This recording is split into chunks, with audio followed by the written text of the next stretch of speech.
TV.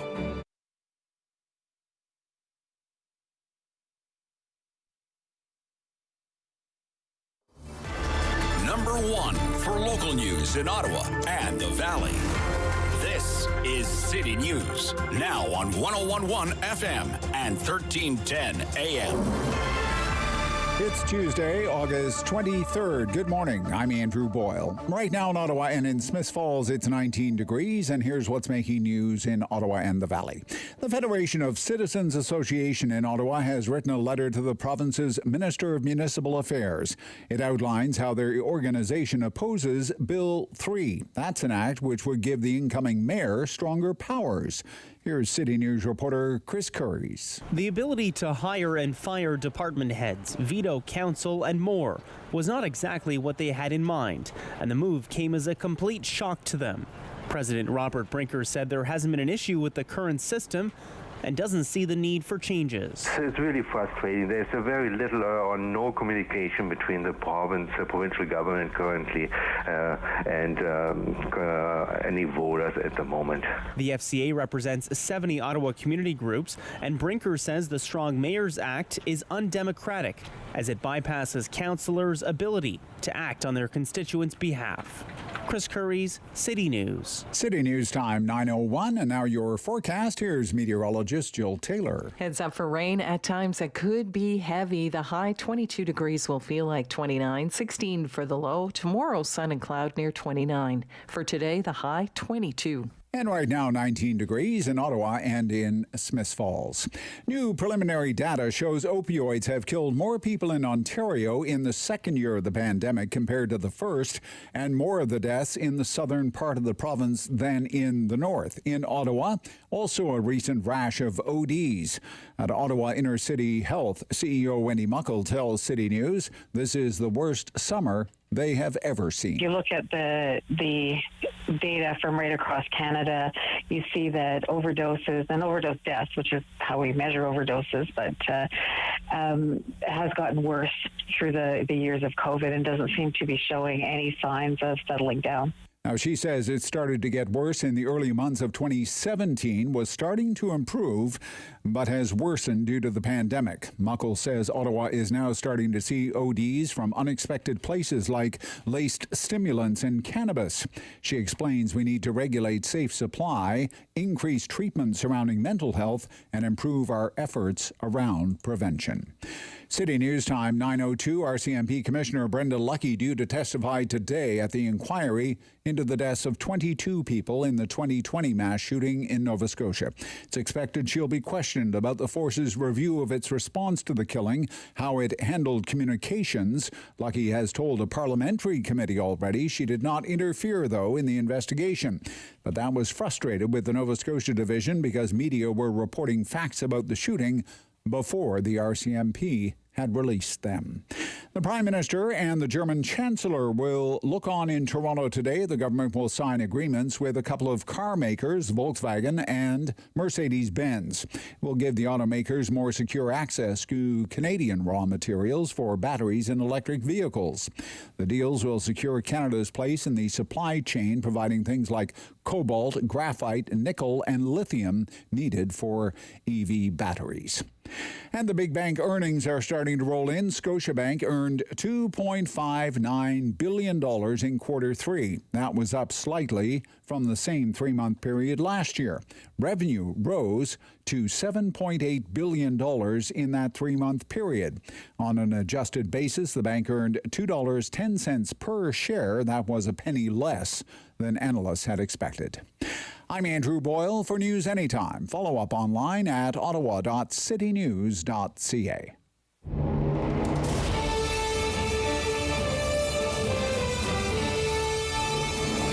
Good, bad, or complicated. There's no news in Ottawa and the Valley he won't talk about. It's the Rob Snow Show on Rogers TV and City News. 101.1 FM and 1310 AM. And I'm back. Ready to go. Full steam ahead until Labor Day, which is in less than 2 weeks. Good morning. Welcome to the Rob Snow Show on City News. Yeah, it's great to be back with you. Thanks for spending some time with us today as we get into the news and gather your views on the news. That's what we do around here. Coming up, Karsh, Churchill, and the Chateau Laurier. What a story this is turning out to be. Is it a caper? Is it a heist? One of Ottawa's best-known photographs missing. One of the most well-known photographs in Ottawa's history, certainly one of the best-known portraits of Winston Churchill, maybe the best known. The Karsh Portrait of Churchill, missing from the Chateau Laurier, taken in the Speaker's Chamber in the House of Commons in late December 1941. Churchill in Canada to address Parliament. Some chicken, some neck. A famous Churchill speech. According to the papers this morning, the Chateau Laurier took possession of one of the original Karsh photographs in 1998, and they don't know where it is. They don't know if it's been stolen or if it's been misplaced, but they know it's not where it's supposed to be because it's supposed to be in the reading lounge of the Chateau Laurier. So there's a mystery. Was it misplaced? Was it stolen? And if it was misplaced or stolen, when did it happen? Sometime between 1998 and 2022, I guess. But it's part of Ottawa's history, that photograph, and we'll get some historical perspective with the help of Michael Weiss from the Ottawa Historical Society coming up shortly here. Then it's the professor, Professor Ian Lee, Associate Professor of Management, Sprott School of Business, Carleton University. To know him is to love him. Maybe. From his gilded perch among the 1% in the glebe, we're going to talk about the biggest story in the country right now, which is the German Chancellor's visit to Canada. Olaf Scholz is his name. Being given the grand tour by Prime Minister Trudeau. And energy. Energy is the big topic. It's not the only topic, but it's the most important topic because Germany is facing an energy crisis. Germany bet big on renewable energy, all things green and clean, and in so doing, made itself beholden to Vladimir Putin and Russian natural gas to run its economy, to keep the heat and lights on in the homes and the businesses across Europe's most important economy. And now that natural gas is being used as a weapon. And Germany has been left to scramble, looking for alternate suppliers. And Canada, you would think, would be an obvious choice. NATO partner, G7 peer country, world's 5th largest producer of natural gas, world's 6th largest exporter of natural gas. But unfortunately, sadly and unfortunately, Canada has little to offer Germany because of the Trudeau government's environmental policies of the last 7 years. So that's going to be a big topic of conversation for the professor and I this morning. We're also going to talk about healthcare and the Ford government's plan to try and, well, I don't know, the media reports say clear the backlog of medical procedures. How about at least putting a dent in the backlog of medical procedures by using private clinics, private service delivery of healthcare. Premier Ford vows you will only ever use your OHIP card. You will never be billed $1 extra. Oh, that'd make Tommy Douglas happy. You will only use your OHIP card. You will never have to use your credit card. That is a promise from the Premier of Ontario. Not everyone is buying into it, however. And more money. I love it. More money, more bucks. $500. Scott Moe polls a Legault, the Premier of Saskatchewan. His name is Scott Moe. Leads the Saskatchewan Party. Conservative Party. His government is going to offer a $500 tax credit to every Saskatchewan resident over the age of 18, going to be called the Affordability Tax Credit. You can thank the boom in commodity prices for that. Premier Moe says, as a result, the province's finances are improving much faster than expected. The government will have a surplus instead of a deficit. And by pure coincidence, Scott Moe's government is also expected to announce the date of a by-election in a hotly contested riding, a by-election that the Saskatoon Star Phoenix predicts will be a brawl. $500. Is that how you fight inflation? Inflation running at 7%, 8%. How do you fight inflation? Hey, let's give everyone over the age of 18, regardless of their income, $500. Well, ask the professor about the wisdom of such action. Also on the show this morning, my friend on the right side of things, syndicated columnist and former speechwriter for Prime Minister Harper, Michael Taube. Have a lot to talk about. We're going to spend quite a bit of time, I think, this morning talking about Pierre Poilievre and the Conservative Party's leadership race. There's Poilievre's latest viral video. I believe we have some of this. Breakfast with Justin. More than 600,000 views on Twitter for Poilievre's imaginary breakfast with Justin Trudeau. Roll tape on that, please. Oh, Justin, you're awake. You made it. Have a seat. Have a coffee. You need some. Wakey time. Wakey Thanks time. very much for taking my invitation to have a little breakfast. I know you're just back from your vacation in Costa Rica. There's a few things you might not have noticed while you were gone, starting with the price of coffee. It's up 14% in 1 year. Not just coffee, Justin. Bacon is up 8%.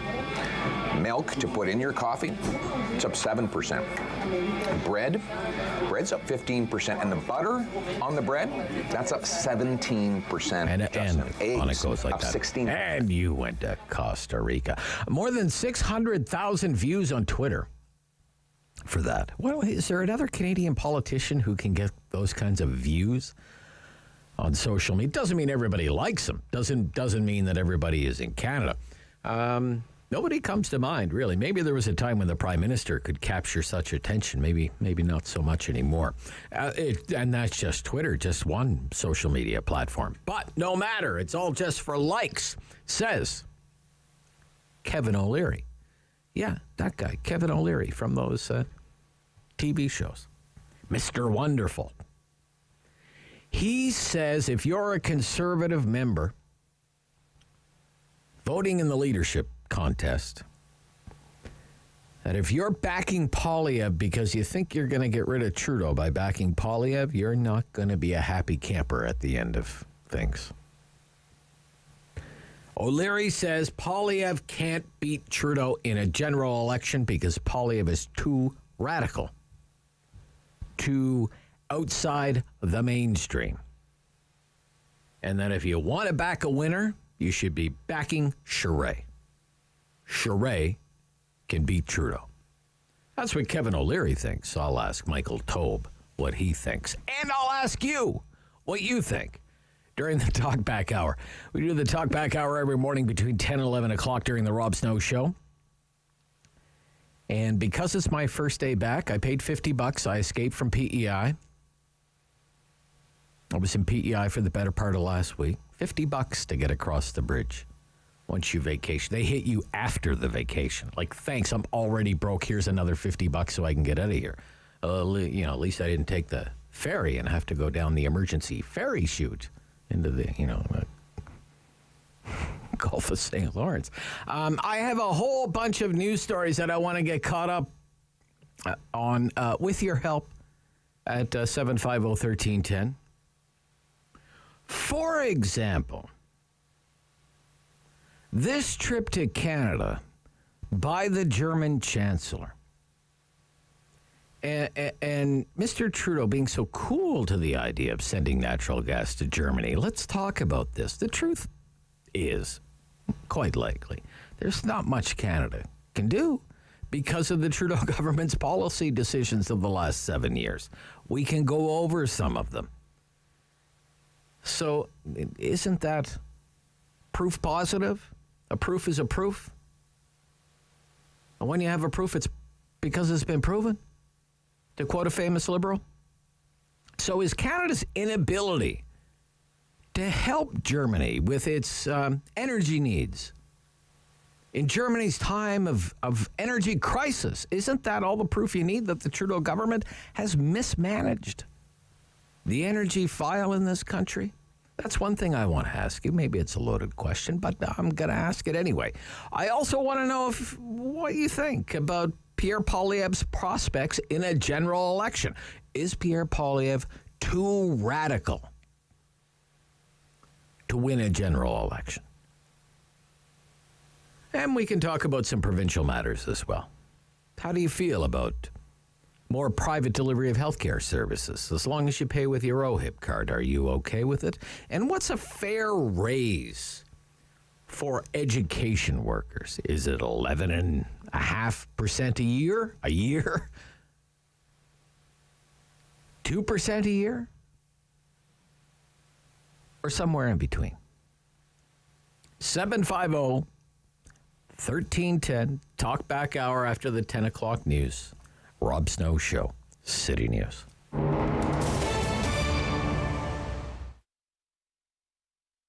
Well, you know, Big Brothers, Big Sisters, we've been in the city for over 50 years, supporting youth between the ages of 6 and 24 and providing these amazing relationships, these amazing mentoring relationships to them. And, you know, what I've seen, I've been with the organization 10 years, and in my 10 years, I've seen some transformational life-changing relationships that, you know, youth that have been meeting with their mentors from the age of 6, who go on to be meeting with them until they're 18 plus, who are now, some of them are graduating from university, some are going to their mentors' weddings, being part of the family and being there when they have additional siblings, etc. So it's just an amazing thing to watch, that it's life-changing and life-lasting. Yeah, and you're always looking for new initiatives. I think most organizations are, and you know, even pre-pandemic, always looking at something, you know, new and interesting ways to raise funds, raise awareness. And you have a new one called Thrive. Tell us about it. Right. So Thrive actually started as our Clothes for Kids' Sake program. In 2016, you know, we were trying to find new ways to raise dollars to support our mentoring programs. And we started off with some clothing bins in 2016, and then partnered with the Ottawa Catholic School Board, in which they allowed us to put new bins across the city. And so we've been collecting clothes since 2016, and we're just over the £1 million mark of how many clothes we've actually collected. Wow. And yeah, amazing. An amazing partnership with the Catholic School Board. And that was phase 1. And we collect gently used clothing. We don't collect anything else. Right. In phase 2, we really wanted to collect, we wanted to move into potentially a retail location. And in 2020, obviously things didn't happen. COVID occurred. Mm-hmm. So we weren't able to open up a store, but we opened up a thrift store. And Thrive Thrift Select is where you can go and buy gently used clothing online. And we have items for young people, items for adults, items for infants, and we ship Canada Post, or you can come and pick it up at our location right now at Confederation High School in Ottawa, which is where our offices are. But really the goal is we're doing two things, right? We are providing support to our youth in Ottawa, because the dollars we raise come right back into our programs, to our mentoring programs. And the second piece is we're helping the environment.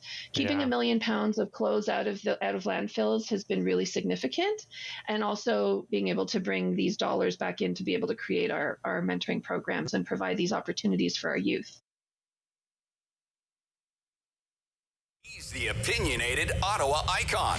The Rob Snow Show returns on Rogers TV and City News. 101.1 FM and 1310 AM. When I warned them that Britain would fight on alone, whatever they did, their generals told their Prime Minister, and his divided cabinet. In 3 weeks, England will have a neck run like a chicken. Some chicken.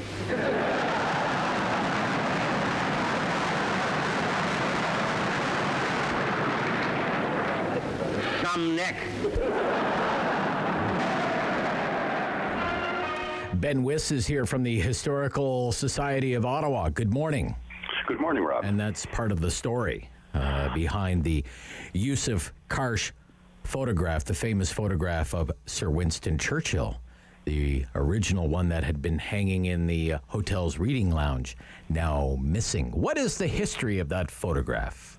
Well, you know, Karsh writes that Churchill portrait changed his life. But that portrait, along with that speech you just played, that magnificent speech, that portrait and speech changed the course of history as well. Because shortly afterwards, Life magazine put that portrait on their front cover, and that was the first of dozens of portraits that Karsh would have on Life's magazine over the years. But that was really the first time that Americans, when they saw that portrait of Churchill on the cover of Life magazine, Churchill embodied the British spirit of determination and desperation. And that portrait that Karsh managed to take by yanking that cigar out of his mouth just resonated with Americans, and for the first time Americans really paid attention to what was going on in Britain. If you compare that to modern day, you have Vladimir Zelensky from Ukraine, who himself has embodied the determination and desperation in Ukraine, and he has captured the world's imagination similarly to how Karsh managed to have Churchill capture the world's imagination. And that probably led directly to the Americans getting involved in World War II and history transpiring the way it ended up doing. The Karsh story is amazing. It's the great Canadian story.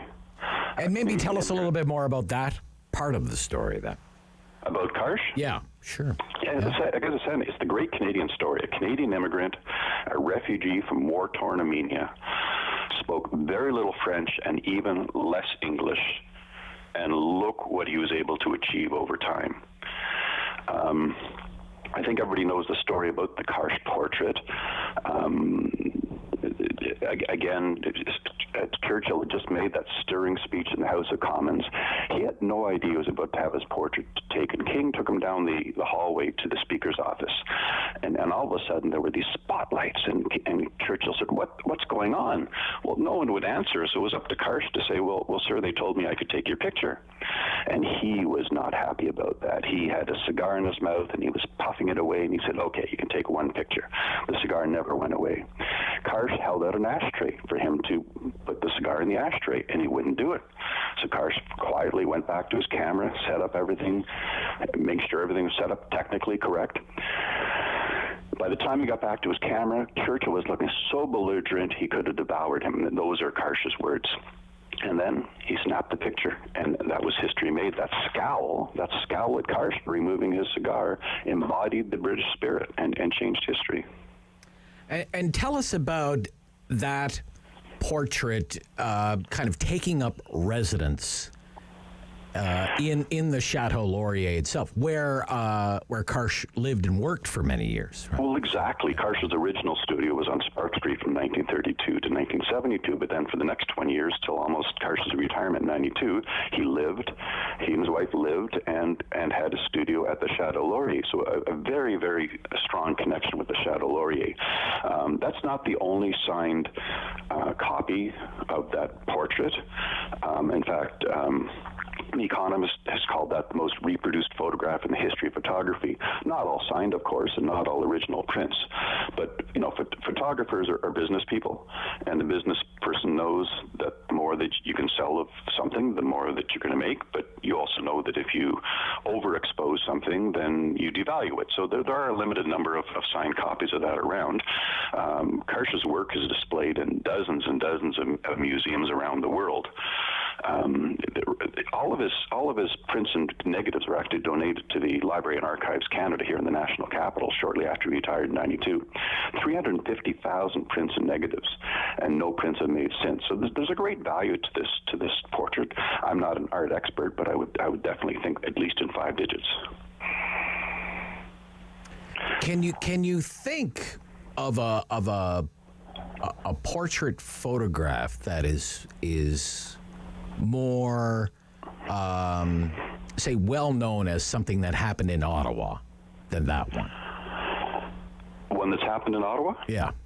Well, it's interesting, you know, I from my generation, we grew up with a $1 bill that it first came out in the 1950s, and it ran for decades, and it featured a portrait of Queen Elizabeth on it that was photographed by Karsh. And what was interesting was that on the back of the $1 bill was a beautiful scene of the Ottawa River with logs in it, as it used to be when I was younger, and that picture was actually taken by his brother Malik Karsh. So the two brothers were featured on the $1 bill for a very, very long time, and I think that's pretty famous in terms of Ottawa pictures. You know, it's funny. I was in Ireland in June, and I was visiting Belfast, and I ended up with a £5 note, and on the £5 note is Karsh's picture of Churchill. And I thought, isn't that interesting that this portrait taken in Canada is on the British £5 note? In behind the portrait of Churchill are the British Parliament buildings, and I thought, well, that's pretty darn ironic, considering they were taken in our Parliament building. So actually, we did a Facebook post on that was quite resonated. 14,000 people viewed that that interesting story. Malik Karsh, of course, also was the father of the Canadian Tulip Festival that comes to Ottawa every year. So both brothers, again, immigrants, refugees, made a great impact on Canada and a great impact on our city as well. I wonder what happened to it. I mean, it would seem as though, Mr. Weiss, that if it has been stolen, they don't know if it's been misplaced or if it's been stolen. That some forethought went into. I've walked through that room many times. Anybody who's gone for a beautiful old-fashioned afternoon tea at Zoe's walks through that lobby and admires the half-dozen Karsh prints in there. It's kind of a dark room, and it's certainly no high security. I think that's kind of the Canadian way. We've never worried about safety and security as much as maybe we should have. Maybe that's what makes us a bit naive and innocent. Maybe that's what makes us Canadian. But you know, that portrait technically could have gone any time in the last few decades. It's just somebody noticed had a different frame on it now. Incredible. Look, thank you so much for filling in some of the history behind that famous portrait. Great to hear from you. Yep. Ben Weiss is with the Historical Society of Ottawa. The professor after the news here on City News.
news in Ottawa and the Valley.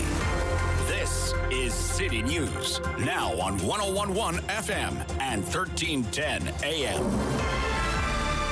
It's Tuesday, August 23rd. Good morning. I'm Andrew Boyle. Right now in Ottawa and in Smiths Falls, 19 degrees, and here's what's making news this hour. Provincial stats show overdose deaths continue to increase. While the first year of the pandemic, the increase happened, it was even more so in year two. That's between April of 2021 and this past March. The province averaging 8 deaths a day. The CEO of Ottawa Inner City Health, Wendy Muckle, tells City News it's already a record-breaking summer in the city. Muckle says there are things needed like a safe drug supply, increased mental health treatments, and improved prevention efforts. Prime Minister Trudeau and German Chancellor Olaf Scholz will look on as agreements are signed in Toronto this morning. It gives both Volkswagen and Mercedes-Benz secure access to Canadian raw materials for the batteries needed in their EVs. The two leaders are then off to Stephenville, Newfoundland to sign a local energy deal there. Qualification at the CP Women's Open at the Hunt Club included a 12-year-old. Canadian Lucy Lynn, the Vancouver golfer, was 2 over during the play-in tournament. That was held yesterday at the Marshes. Now, she is one of 18 Canadians in the field, led by the most successful pro golfer this country has ever produced, Brooke Henderson. The tournament runs from Thursday to Sunday at the Hunt Club. City News Time, 9:31. I'm Andrew Boyle. For news anytime, follow up online at ottawa.citynews.ca. Strong voice. Strong opinions. The Rob Snow Show returns on Rogers TV and City News. 101.1 FM and 1310 AM. Welcoming back the professor, Ian Lee, Associate Professor of Management at the Sprott School of Business at Carleton University. Welcome back. Good morning, Rob. Good to hear from you. It sounds like you're on the road. We are. My brother, whom I have not seen for 5 years, is visiting from Alberta, and we're driving down the 401. Wow. He is driving, not me, and we have 5 bars of signal strength. We're going to Kingston to go on a tour of the Kingston Penitentiary. Oh. Our taxpayer dollars at work, because I believe it's Parks Canada that now has taken over the Kingston Pen. It's closed. It's no longer a working penitentiary, and it's now you can buy tickets and go on guided tours of people that used to work there. And then we're going out on the mighty Saint Laurent Thousand Islands tour. So we're doing that for a little one-day excursion. Well, that's great. I have spoken with a few people who have done the tour of the Kingston Penitentiary, and they've really enjoyed it. So I hope you enjoy it too. I've never been in my life as a visitor or otherwise in any jail or penitentiary. I've never I've traveled around the world, done a lot of things, but I've never been in a physical penitentiary or jail of any kind. Wow. Well, that'll be an experience for you. Now, in the news, the German Chancellor's visit to Canada is certainly the biggest story in this country. Energy is the top issue for Mr. Scholz and Mr. Trudeau. You've talked in the past about how Germany has made an awful mess of its own energy policy, but it doesn't seem as though there's much Canada will do, can do, or is willing to do. What should the country be doing? Well, you're right. Mr. Trudeau, Prime Minister Trudeau, and Chancellor Scholz had a press conference, and I thought it was almost fake news. I mean by that they're talking about a technology. Let's be very clear, everybody. Commercial use of hydrogen, which is promising. And everything I've read about it, it sounds like it's going to be a great energy alternative in 10, 15, 20, 50 years. Don't know. It is not now an active, commercially usable technology. There's technological breakthroughs that have to be made. So he's promising a technology that in essence does not yet exist in a commercially viable sense of the word, instead of offering a technology called natural gas, which has been around for over 150 years. In fact, if you go to the Natural Resources website, the first pipelines, gas pipelines in our country, Canada, were installed in the 1850s, not the 1950s. So that's a very mature technology. It's the cleanest of all the fossil fuels. We have an abundance of it huge abundance of it. Germany is desperate because of not only Putin, but because they extremely foolishly closed down their nuclear power plants 5 or 6 or 7 years ago. They have no oil or gas in their own country. And so they only have really the choice of Russian natural gas, which is being threatened by Putin, or the coal of southern Poland, which is right next door. And just while we're talking about this, Rob, I just want to get this out one more time, because there's many, many Canadians who I'm sure would tell you that, well, you know, Germany is much more progressive than Canada. You know, we're the dirty country. I looked up the statistics on this, and these are national statistics from the two respective countries. Germany uses between 22 and 24% of the totality of its energy comes from coal, which is the filthiest of the dirtiest of all the fossil fuels. Canada is down below 4%, according to Natural Resources Canada. Canada is vastly cleaner than Germany. Those words have never crossed the lips of the Prime Minister of Canada nor of the Environment Minister. They just resolutely will not reveal or disclose this information to taxpayers. We are vastly cleaner than Germany in terms of the use of fossil fuels. But do we even have the capacity in this country to get natural gas to Germany? It would take. It takes pipelines. It takes terminals. It takes port facilities. Right. None of which this government, this Liberal government we have here in Ottawa, has been in any hurry to build any of that. Rob, you're absolutely right, but that's pointing to the barriers, I like to call them. Yeah. The word used frequently by economists, and I think it's an excellent choice of word. The barrier with hydrogen is technological. Right. It doesn't yet exist as a viable, commercially usable technology. Great promise, but it ain't there yet. Natural gas, the barrier to, and liquefied natural gas, is not technological. We have been using natural gas, compressing natural gas and the liquefied natural gas for years and decades. The barriers are not technological, nor are they financial capital barriers. They're more infrastructure barriers, I guess. They are political barriers. And political barriers. Because our government, and not just the Trudeau government, the Quebec government has made it very clear they don't want pipelines running through Quebec to take natural gas down to the Maritimes. And so, but they are multiple political, administrative barriers, and of course, environmental groups that go to court to try to stop pipelines and LNG terminal ports. But those are, let's be very clear, everybody, those are political barriers, and that requires political leadership to lead, to overcome, and transcend those barriers. They're not technological barriers where we literally don't know yet how to exploit it. Okay, let's listen to Mr. Trudeau yesterday, asked about the natural gas, getting more natural gas to Germany, exported off to German markets. Roll tape on that, please. Thank you.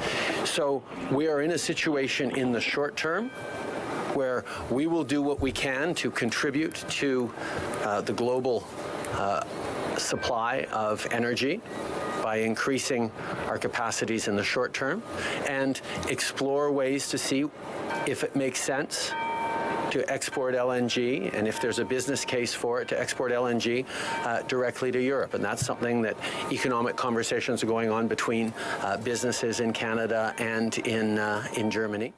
Okay. He says there needs to be a business case for it.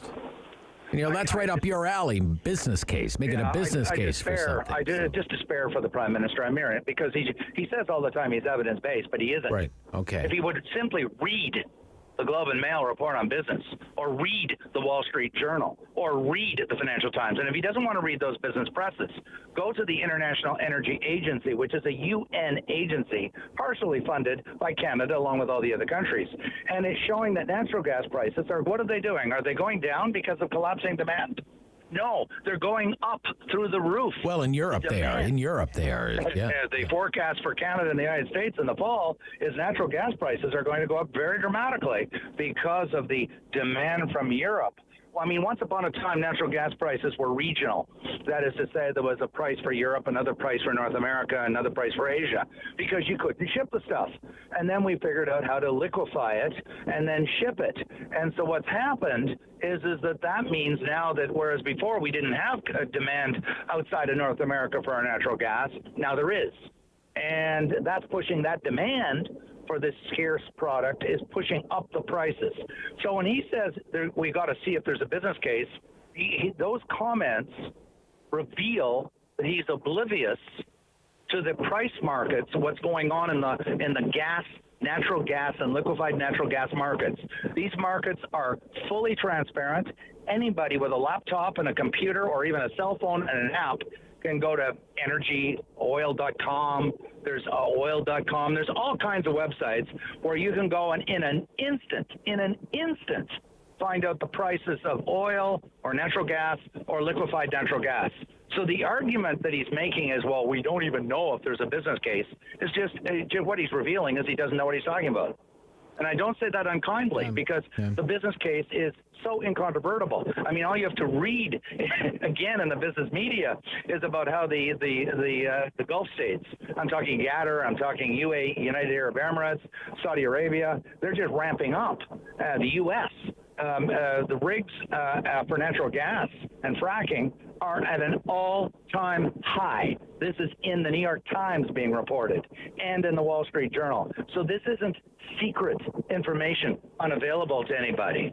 It's available to anybody. The business case is so crystal clear. That's why Schultz originally was going to come to Canada to try to get. I mean, he is a walking example of the business case that the Prime Minister doesn't recognize.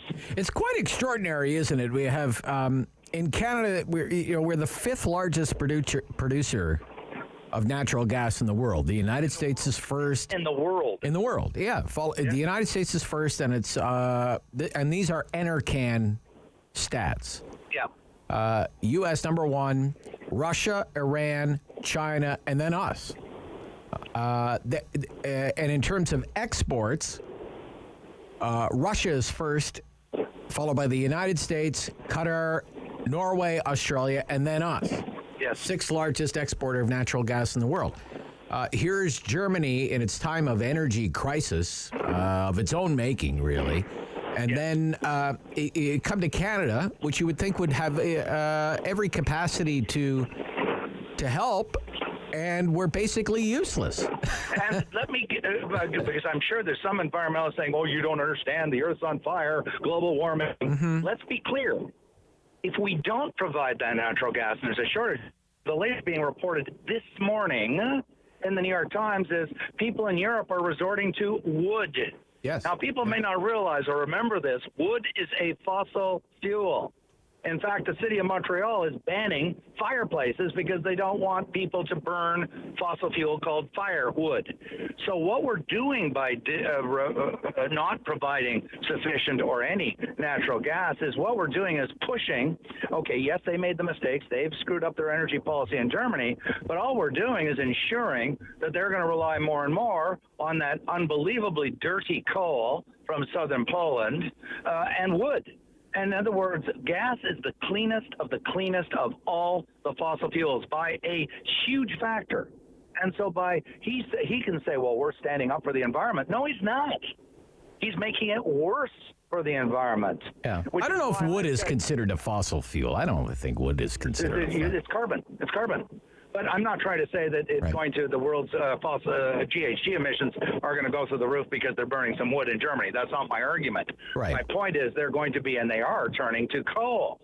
And that's why I've said repeatedly over the years, one of the biggest threats to the environment are environmentalists and people who claim they support the environment and then turn around and try to oppose the shipping of LNG to China, which is the number one emitter in the world. 30% of all world emissions is from China. Not because the Chinese are bad people, but because the Chinese source 60% of all their energy from coal. And coal is the worst of the worst of the worst. So we should be doing everything possible. I mean, I'm not saying burning a lot of wood is great for the environment. Right. I don't think it's accurate to say it's a fossil fuel. I believe it's considered to be. It's classified by NRCan. So no, I don't think so. I think it's considered biomass. But nevertheless, I don't want to get. Yeah. Okay. Yeah. But listen. But my larger argument that I'm making is that we should be supporting liquefied natural gas exports to not only Germany but to any country that is a heavy coal user. Because coal is the worst enemy. In fact, the IEA shows that the 5 worst countries in the world, because they're the 5 worst heavy users of coal, is China, followed by the U.S., Japan, India. All right, you're just breaking up, so it's a good time to stop because it's 9:45, and we'll reconnect. See if you can find a place with more bars on your cell phone. Professor Ian Lee is with us. He's on the 401 on his way to Kingston this morning, where he is going on the penitentiary tour, the old Kingston Pen. Very interesting. When we come back, we'll turn our attention to healthcare and private service delivery of healthcare here in the province of Ontario, coming our way bigger and, is it better than ever before? We'll talk about that with the professor here on The Rob Snow Show on City News.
Keep up with Rob. The Rob Snow Show returns on Rogers TV and City News, 101.1 FM and 1310 AM. Back with Professor Ian Lee from the Sprott School of Business, Carleton University. Doesn't seem to spend a lot of time in Ottawa. We have been, you were in Cardinal for most of the summer. Uh-huh. And on your way to Kingston now. Yes. Right. Okay. How far outside of Ottawa are you? Are you almost in Kingston? Or? We're in the outskirts of Kingston. We're 5 kilometers from the Kingston Penitentiary Museum. Is it raining? It's spittering. It's spittering. Okay. All right. All right. Very good. Did you have any other thoughts? You kind of broke up there. Any other thoughts on this German situation? Yeah, just very quickly. Yeah. People should recognize this not as, quote, saving the environment by reducing LNG exports. We should look at it as assisting the environment because it gets countries off of the dirtiest, of the filthiest of all the fossil fuels, which is coal. And China is a huge user of coal, as is Germany. And so we should be working night and day. Mr. Trudeau, if he really was truly dedicated to making the world cleaner, he would say, we got to get these countries off of coal. The Germans are sourcing between 22 and 24% of their energy comes from coal. And it is the worst of the worst of the worst of all the fossil fuels. Canada is one of the leaders in the world because we're down to, I think it's 2% or 3% of our energy, according to NRCan, is coal. And so the point being that coal is really dirty, LNG is really clean, and we should be displacing coal with LNG rather than denying the use of LNG. Okay, let's move along. Premier Ford said this week, quote, doing the same thing over and over again, throwing billions and billions of dollars at a solution is just not working. He was talking about health care. So his government is going to look to clear the surgical backlog by having OHIP pay for operations in private facilities. What's your reaction to that news? I've been advocating this, Rob, for years since I wrote a paper for Macdonald-Laurier Institute. And there are people who continue to, I'll be very blunt, who continue to try to deceive Canadians and call this privatization. Hillary Clinton, certainly not a conservative, made this very clear repeatedly when she talked about it. She said private delivery of health care is not privatization. She said public health care is where the government pays the bills for the procedures. When you pay privately out of your pocket, that's privatized health care. What he is talking about is private delivery, but public payment, single payer. That is absolutely not privatization, as some people dishonestly claim. And so what he's doing is he's showing that if you take people on the queue who cannot get treatment in the hospitals, the publicly delivered hospitals, you pay for it with public money, government taxpayer money, and have them treated at a private facility, thereby demonstrating it is not privatization, and you're possibly saving some lives by speeding up their treatment at alternative facilities. So I think this is an excellent idea. I hope it sets a precedent, and people realize that private delivery does not involve the privatization of the healthcare system in Canada. I mean, there's all kinds of private delivery of healthcare services already in the country. You go get your blood taken, you go for a mammogram, you go for any kind of diagnostic imaging, what have you. For example, when about a week and a half ago, before I went on vacation, there was we had a conversation because we knew that something like this would be announced by the Ford government about more private delivery of healthcare services, and a fellow called me, and he had a knee surgery done at the hospital in Cornwall. Why do you have to have the knee done in Cornwall? Why can't we? Why can't you have a private clinic and all they do is knees? Maybe at the Cornwall Hospital, I don't know how many knee surgeries they can do in the run of a day at a Cornwall Hospital. Let's say they can do 5, but maybe the private hospital can do 15 or 25. And Rob, let me give you a more compelling. What do you think about something, and still the government pays? What do you think about that? That's my point. Yeah. Look, we're building a brand new hospital in Ottawa. We all know that. Yeah. Civic. It's going to cost $5 billion. That's with a B, everybody.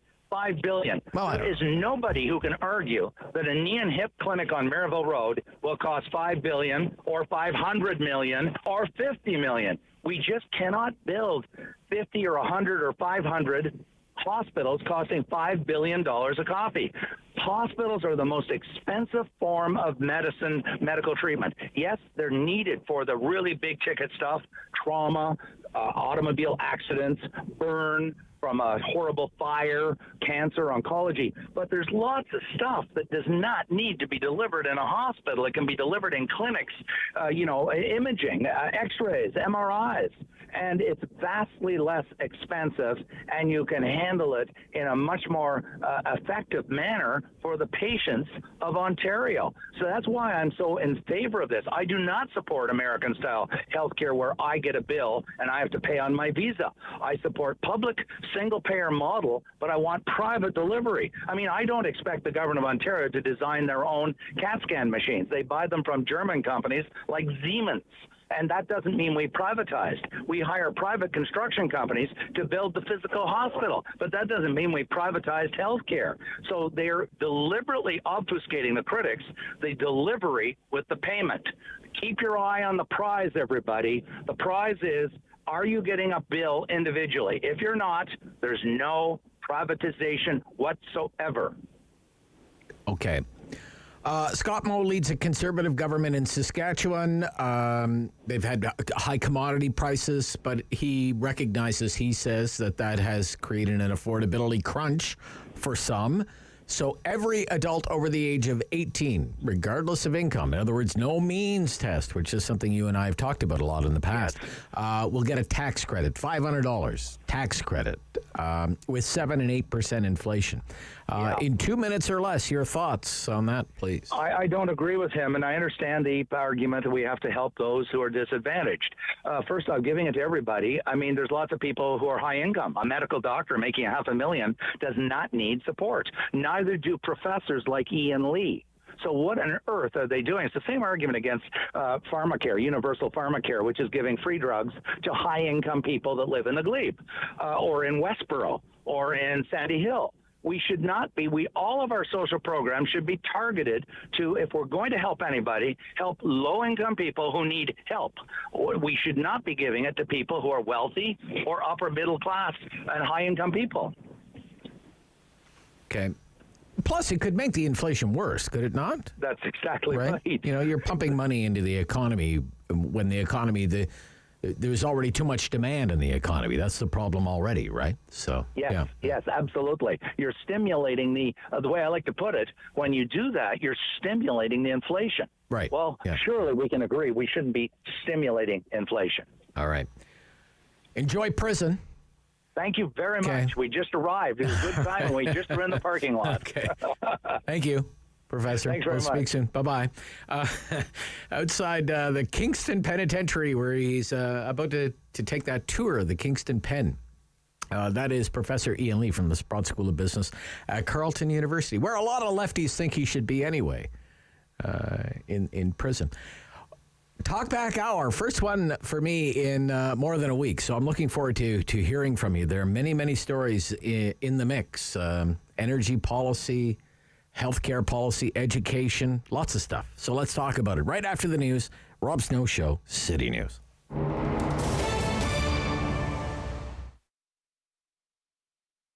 Being a crossing guard works great as part of my schedule as a high school student because I still have time to do my tests and assignments while earning a little bit of cash on the side. Working as a crossing guard fits into my current lifestyle because it gives me a lot of time during the day to pursue hobbies that I'm very interested in. A friend of mine introduced me to this job. I didn't know it was actually a paid job. I always start my day. It's a very little, I guess, few months baby, and she always comes with her dad on her pram, and the smile she has, like, oh my God. Well, I think the OSC is a very good employer. They show quite clearly that they care about you. They're very polite. They really make you feel like you're part of a family. It's fun. I really enjoy it. Gets us out of the house, too. Yeah.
number one for local news in Ottawa and the Valley.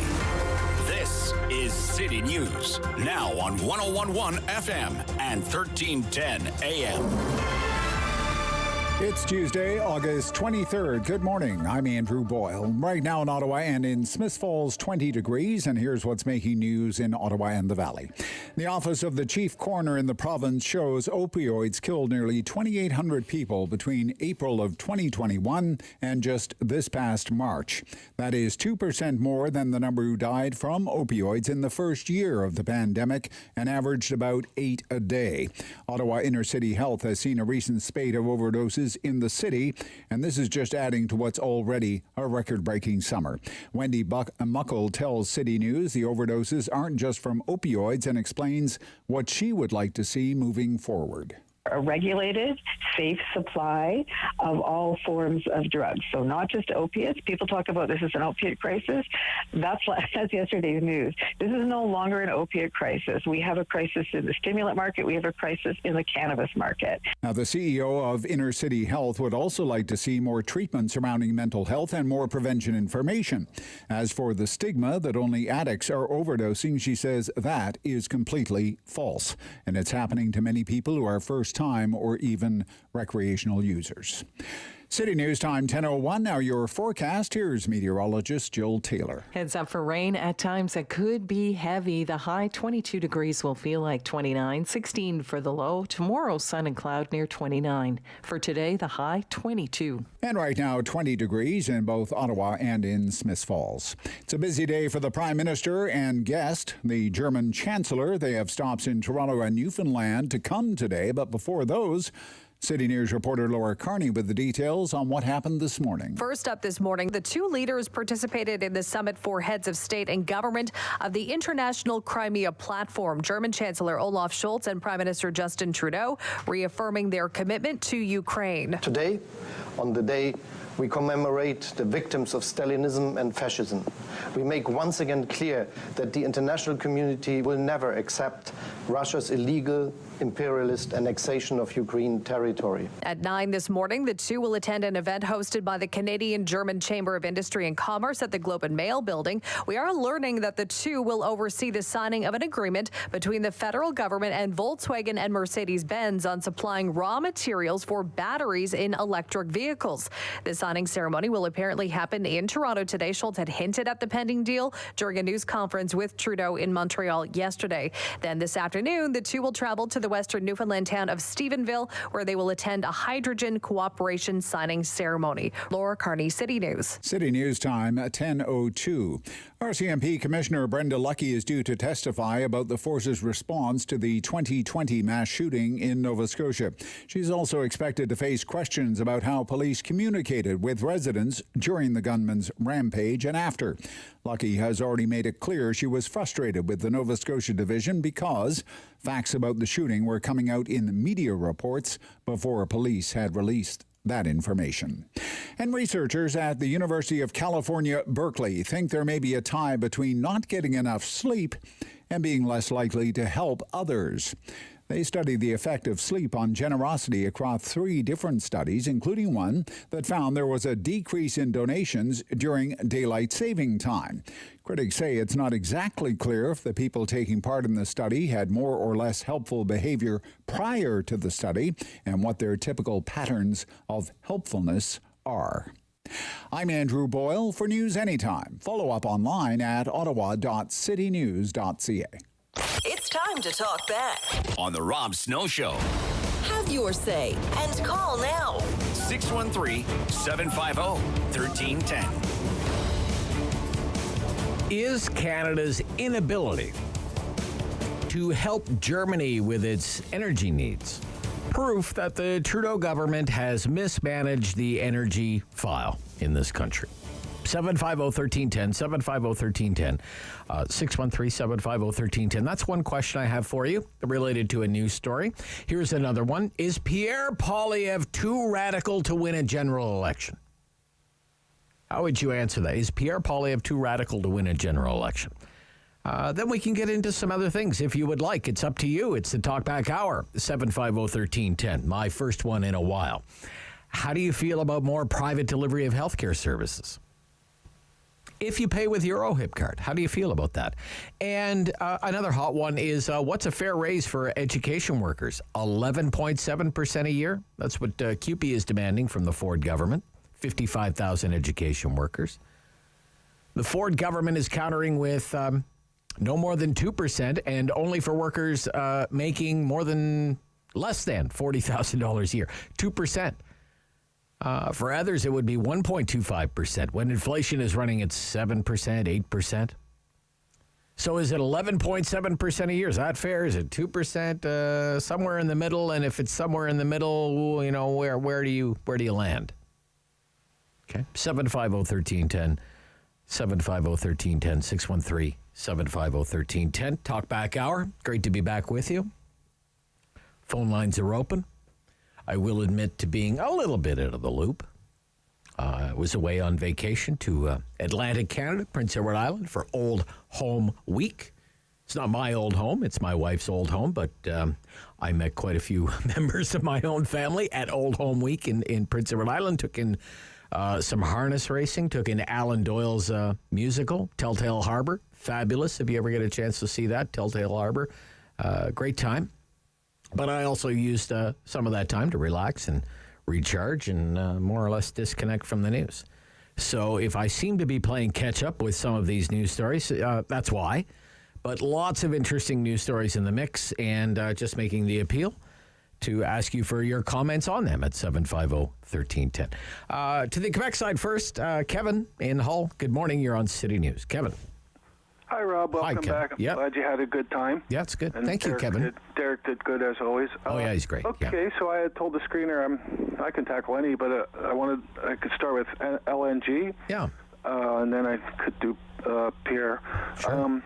Well, I think Ian was a little off base with propping it up as so tremendously wonderful. Yes, it burns cleaner, but there's methane leakage involved with it inevitably that's way worse.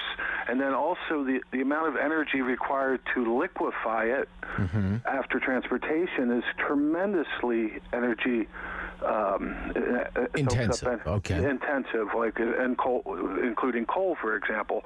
And you don't see Schultz, the German guy, crying out, "Oh, we're so disappointed." I just read a story from an hour ago on ABC's website that their storage tanks of gas are over 80% full, ahead of their targeted schedule. So they're not dying, and they'll adapt. I think they're rightly so more concerned about, these droughts where you see these stones that are popping out of the water that people carved stuff on from 500 years ago. I don't know if you missed that story in the Rhine or something. Okay. You can read this. You're going to die of famine in 2 years or something like that. Right. So, both countries seem to be more gung-ho on the hydrogen thing. I don't think it's like we're dumping on Germany. They're more progressive on us.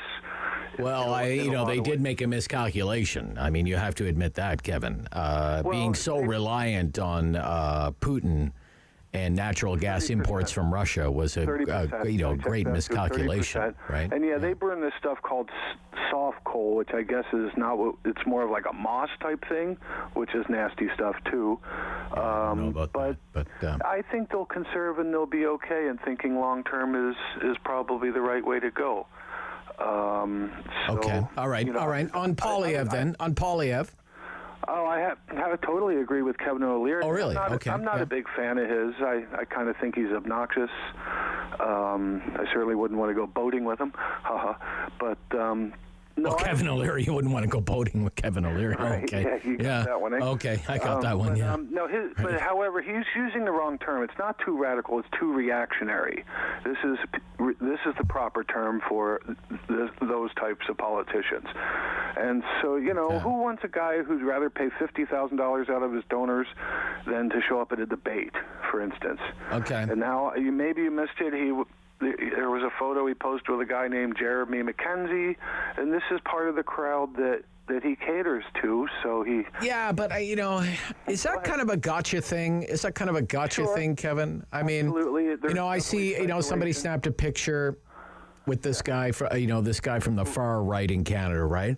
And Sure, but how many hands did Pierre Poilievre shake that day? Well, he did 100, march with 1,000. You know, right? But he did march with another veteran named Taube, I think it was. Taube or and Tap. And that guy's had Mackenzie on his podcast numerous times. So either there's some not vetting going on before he marched there, right? Or, but yes, in fairness, there is speculation that Mackenzie was. But Kevin O'Leary's point is, if you want to back a winner, you have to back someone who will appeal to a broader coalition of people than Poilievre would appeal to. And you think that's true? I've said that numerous times. Yeah. Sure. All right. Now, and I once again will repeat. Sure, after he wins the leadership race, then he will pivot, but then at the expense of losing more people to his main rival, Maxime Bernier. You know, so it's a tightrope to walk. I don't know if he's going to pivot. I don't know if he's going to. I don't know if he should pivot. It'll be interesting. We're going to talk about that a little later, Kevin. Thank you for your call. When Michael Taube joins us, that's one of the questions I'm going to put to Michael Taube this morning. You know, there's this expectation that Pierre Poilievre's going to do a pivot and try and soften his image and be more centrist and mainstream. Maybe he won't need to. We'll talk about that. 750-1310, 750-1310. Just a reminder of some of the topics here, okay? We have the German Chancellor in Canada. Germany's facing an energy crisis. Canada, one of the largest producers and exporters of natural gas in the world, and we can't be of much help. I think that is proof that the Trudeau government's completely mishandled the energy file in this country. I want to know what you think. On Poilievre, there's lots of stuff about Poilievre in the news today. Kevin O'Leary says you can't vote for Poilievre to be the Conservative leader. You're just guaranteeing victory for Trudeau. And that if you really want to defeat Trudeau, you have to vote for Charest. Only Charest can beat Trudeau. So is Poilievre too radical to win a general election? On healthcare and education, the two biggest expenses for any provincial government, healthcare and education. We have Doug Ford saying more private delivery of healthcare, but you'll never pay out of pocket. You'll use your OHIP card. Are you okay with that? Do you care as long as you pay with your OHIP card? And we have CUPE, 55,000 education workers. They want a raise of 11.7% a year. The government counters with 2% or less a year. So there has to be some middle ground.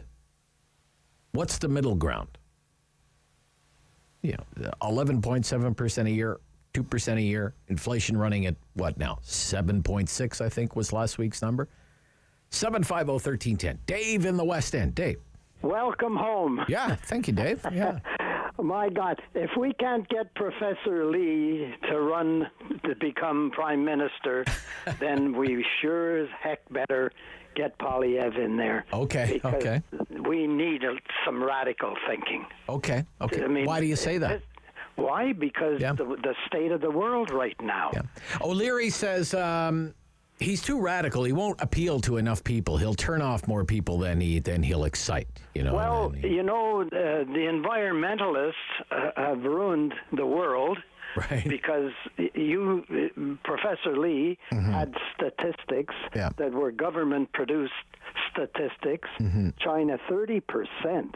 And they're opening a coal-fired industry every day, apparently. So are we not going to open our eyes? Al Gore told us we should have been dead 50 years ago. That's as far as the environmentalists are concerned. So we need Poilievre. You need Poilievre, okay. We do. We need Poilievre. And let me I was on a list for cataracts 2 years ago. Right. Doctor retired. Now I'm on another list for another 2 years. I went to the most beautiful clinic in Brockville, just east of Brockville, and I'll be done in another 4 months.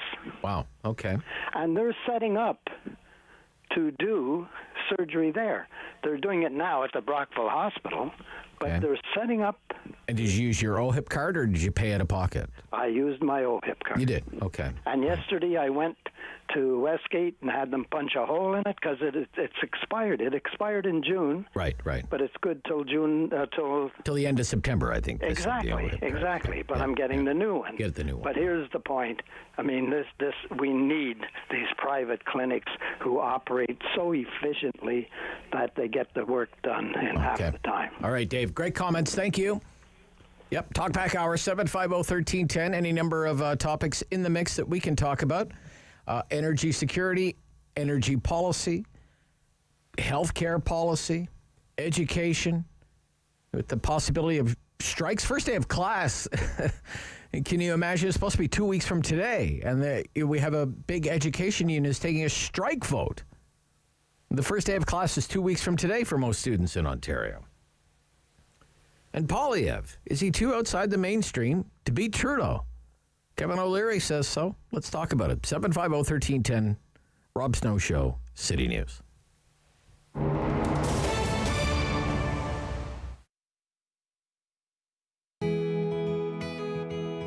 I'm Emily Bertrand, the owner of Royale Equestrian Center. This is Diamond. She's a 10-year-old thoroughbred. She used to be a racehorse and then made the transition to a riding horse. She loves jumping, and she's used for our more advanced students. So we started the farm 14 years ago with my mom and brother. My brother was actually driving by one day and saw the sign, and we applied. There were 60 applicants, and we got it. When we first started, there was not very much here, so our property's about 25 acres, and there was just this 100-year-old barn. And from there, we built onto it. We fixed up one stall at a time, one paddock at a time. We added one horse at a time, and slowly it built into what it is today. Every year, we're improving and trying to continue to build. And most recently, we added 2 shed-row barns this year. I love horses. I've been obsessed with horses since I was a little girl. The first time I got to ride, I was 4 years old, and I just loved it. My mom thought it was going to be a phase, and that phase never ended. I kept riding all through high school, and then eventually, started Royale Equestrian Center. It was my dream to always own a farm and to build a place that I could share my passion for horses with others and do the same thing for the kids that the horses did for me. So I absolutely love it. It's a dream come true. COVID hit, that was challenging. I was pretty stressed, especially the first few months, trying to figure out how are we going to navigate all of this. Our business is based on people coming in. We don't make much revenue if there's nobody coming in to ride. So that was really challenging. And then the other aspect of it was how are we going to care for all these horses if we're fully shut down and there's no income coming in? So we worked really hard. Some of our team were so kind to actually just come in and volunteer and help us out. And we made through it. We got through it. It's been hard and a lot of work, but it's also shown us how resilient we can be. So I'm happy with how we're coming out of COVID. Hopefully this is, we're nearing the end of all the shutdowns, but we've, survived it and now we're starting to thrive again, which is great. So we have a great team. We have about 14 coaches, and then we have all our regular barn staff. We have our maintenance manager and crew, and if it weren't for them, we wouldn't be able to do this. It takes a huge amount of people, and then we also have a volunteer program. The volunteer program, it helps with us, especially with our beginner program, so they help with tacking up the horses and caring for the horses when we're really busy, and then they also get to gain some work experience. We take co-op students on. We're quite a busy and vibrant place, and it takes a lot of people to make it work, even through to behind the scenes from our accountants, my family, who are always stepping in to help out. It takes a small village. Hello. On the Rob Snow Show. The phone lines are open at 613-750-1310. Now, the Rob Snow Show continues. Yes, it does. Because everything continues until it doesn't. 750-1310. It's kind of one of those spaghetti talkback hours, like you throw it at the wall, see what sticks. Is Canada's inability to help Germany meet its energy needs proof that the Trudeau government has mismanaged the energy file in this country? Some might think that's a loaded question, but I'm asking it that way anyway. Is Pierre Poilievre too radical, too outside the political mainstream to win a general election? Kevin O'Leary. Yeah, that guy. Kevin O'Leary, Mr. Wonderful, Shark Tank, Dragon's Den. That guy says, Poilievre's too radical, too outside the mainstream to win. You should be voting for Charest for Conservative leader. What do you think about that? How do you feel about this idea from Doug Ford? More private delivery of healthcare services, but don't worry, you're going to pay with your OHIP card. And 2 weeks from today, first day of school for a lot of students in the public education system. It will be the Tuesday after Labor Day. And CUPE, which represents 55,000 education workers, now not teachers, but like all kinds of other education workers, headed for a strike vote. The union wants 11.5% a year, I believe over 3 years. The government is counting with 2% or less, depending on how much you make. It could be 2%, it could be 1.25% over 4 years. So I guess, to use the old saying, the two sides remain far apart. They have to meet in the middle. What's a fair number? Do you have a fair number in mind on that? 750-1310, 750-1310.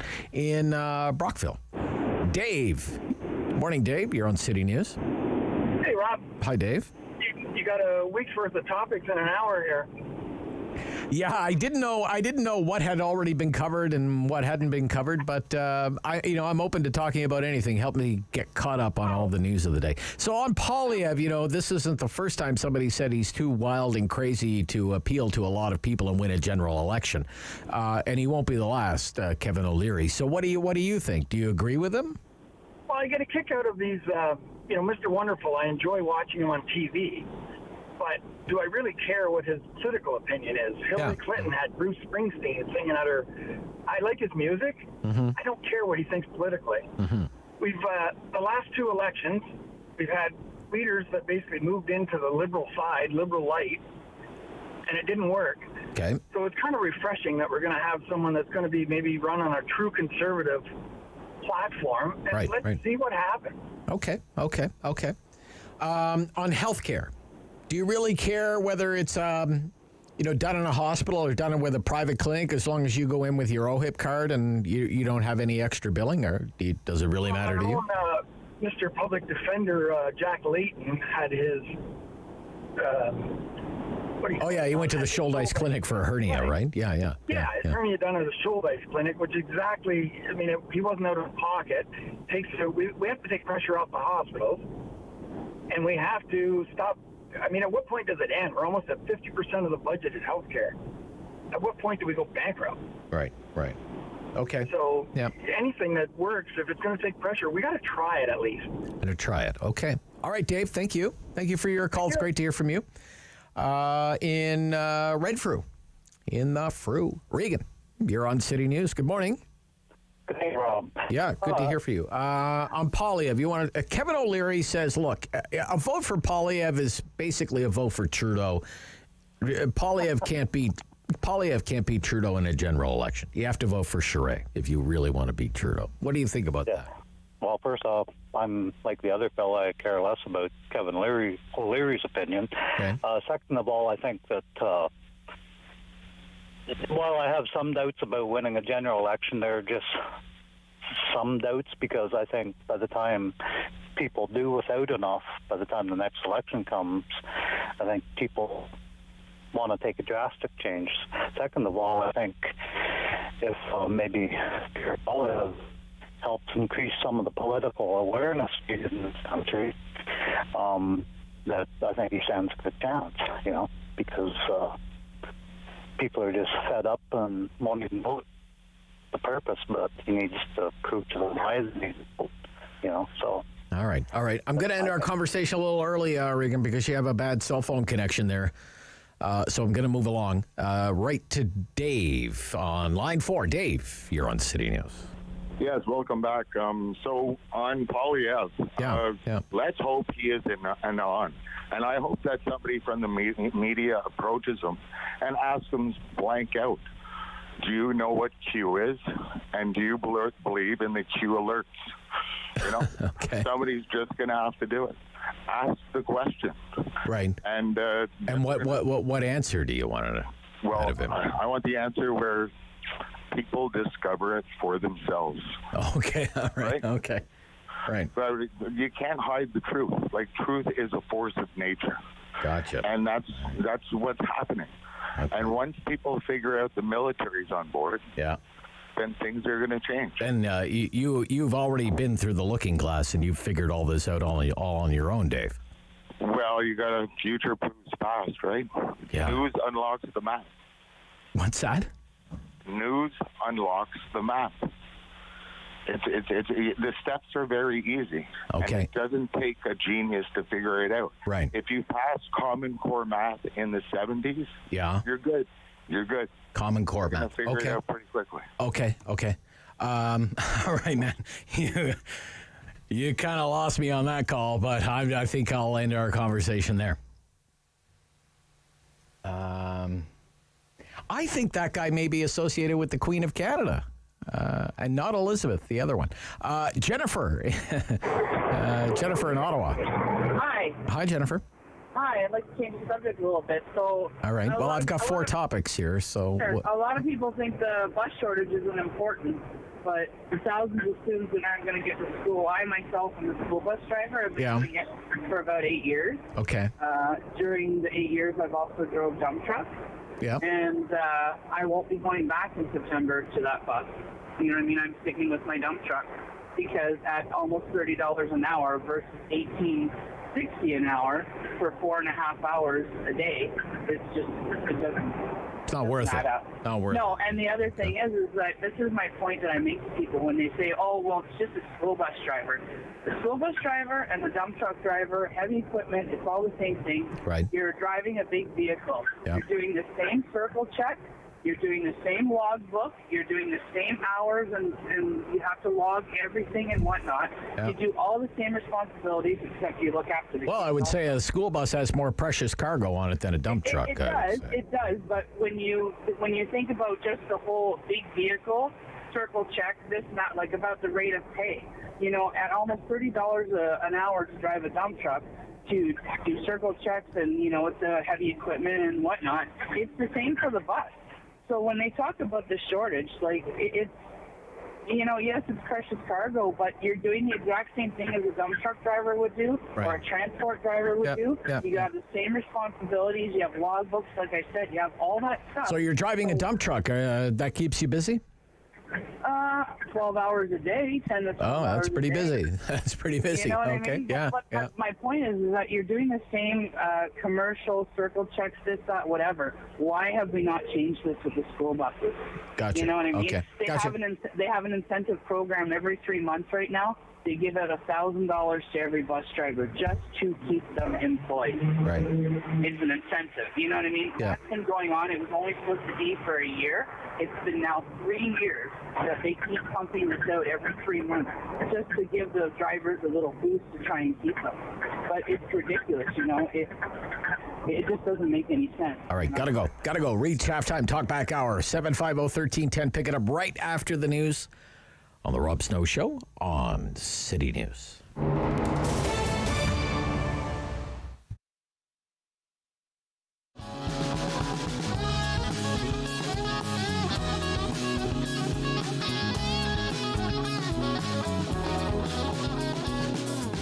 Hey, I'm Ash Ravens. I'm a singer-songwriter in Ottawa, Canada.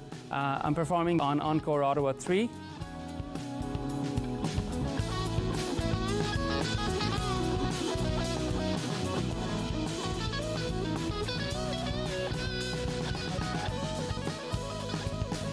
It's been great, especially for me, who's a completely newcomer to the Ottawa music industry and music scene. I've been welcomed with open arms. I'm a member of OMIC, and I'm loving it so far. This kind of concert series promotes music and gives us newcomers or even like new bands a big chance to showcase their talents and share their music with the world.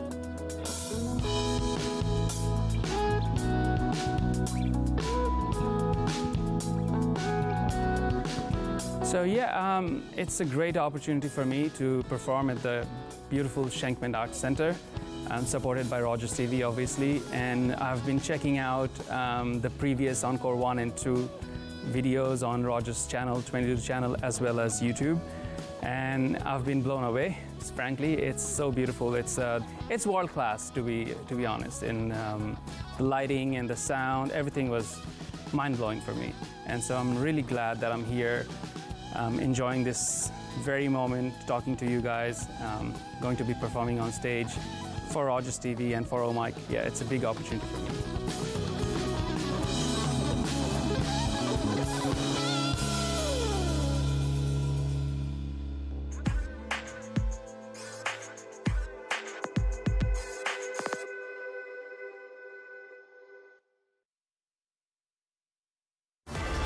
Number 1 for local news in Ottawa and the Valley. This is City News, now on 101.1 FM and 1310 AM. It's Tuesday, August 23rd. Good morning. I am Damilola Unime. Right now in Ottawa and in Smiths Falls, mostly cloudy, 20 degrees. And here's what's making news this hour.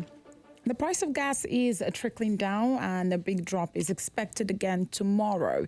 1 litre of regular unleaded will sell for just shy of $1.59 at most Ottawa gas stations, and that's a 6% drop from today. So if you need to fill up the tank, it's better to wait till tomorrow. The Public Service Alliance of Canada says that the Treasury Board is discriminating against federal public servants to speak an Indigenous language on the job. And that's after the department said it has no plans to expand an $800 per year bonus paid to employees who speak English and French to those who know an Indigenous language. Senior civil servants proposed expanding the bonus as they discussed ways to address language concerns held by some Indigenous public servants. As part of contract talks, the union is also proposing to increase the bilingualism bonus to $1,500 and wants to see the same compensation provided to Indigenous language speakers. The federal government is imposing sanctions on 62 more people and one Russian military organization in retaliation for Moscow's invasion of Ukraine.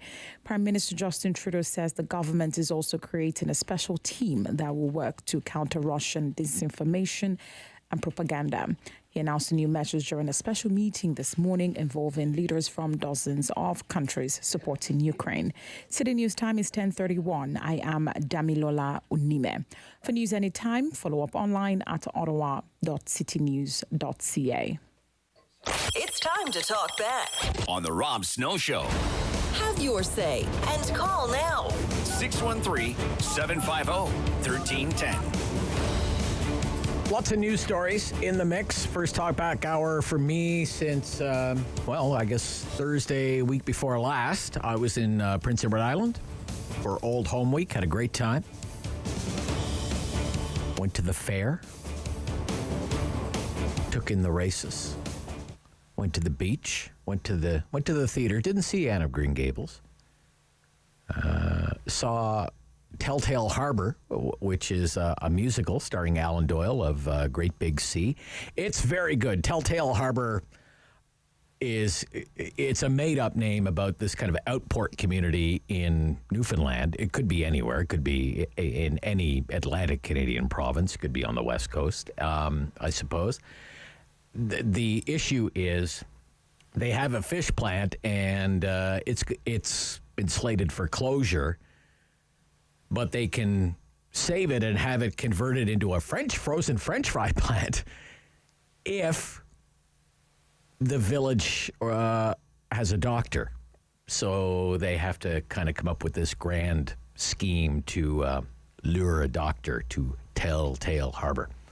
And it's very good. It's very funny, and I could totally see it being a smash hit. In fact, as far as I know, once it leaves Charlottetown, it is going to tour Newfoundland, and I would not be surprised if it made its way to the Theatre District of Toronto and maybe someday the National Arts Centre here in Ottawa. It's very good. It's very good. Alan Doyle's really good in it as kind of the chief schemer. 10:34 here, Rob Snow Show. So lots of stuff in the news. We have the German Chancellor is in Canada. They're in Newfoundland today, as a matter of fact, Stephenville, Newfoundland. I just find it incredible that here we have in Canada, the fifth largest natural gas producer in the world, sixth largest natural gas exporter in the world, and we seem just to be anemic when it comes to being able to help Germany, which is dealing with a terrible energy crisis. I think it's an admission of failure on the energy file in this country by the Trudeau government. I want to know if you agree with me. Kevin O'Leary, news story today. Kevin O'Leary thinks Pierre Poilievre's too outside the mainstream to win a general election. And that if you're a member of the Conservative Party and you really want to defeat Trudeau, you should vote for Charest for leader. That's the path to victory. On provincial affairs, we have the whole debate about private delivery of health care. The Ford government seems intent on moving in that direction, more private clinics, surgical clinics, these kinds of things, but you won't pay with a credit card. You'll only need your OHIP card. That is the promise from the Premier. How comfortable are you with that? And on education workers, we have CUPE demanding 11.7% a year and the government counting with 2% a year. So, what's the in-between number there? What are you comfortable with? We have inflation running at, what was the number last week? 7.6% annualized. 2%? Does that sound fair? It's basically like, what, a 5% pay cut? So all of those, whatever you want to talk about. Jason in Stittsville. Good morning, Jason. You're on City News. Hey, good morning, Rob. Welcome back. Thank you. Yeah, I just want to talk about the Poilievre. Yeah. Like, I don't know, this whole debate, I don't understand how what is so radical about Pierre Poilievre? What I think is radical are Trudeau's energy policies are radical. What is Pierre? Okay, polling has shown that a majority of Canadians support Canada using its own energy to help Europe with the crisis that it's facing or has been in, right? And Pierre's talking about producing more of our own energy. They've tried to tie him to every boogeyman, Trump.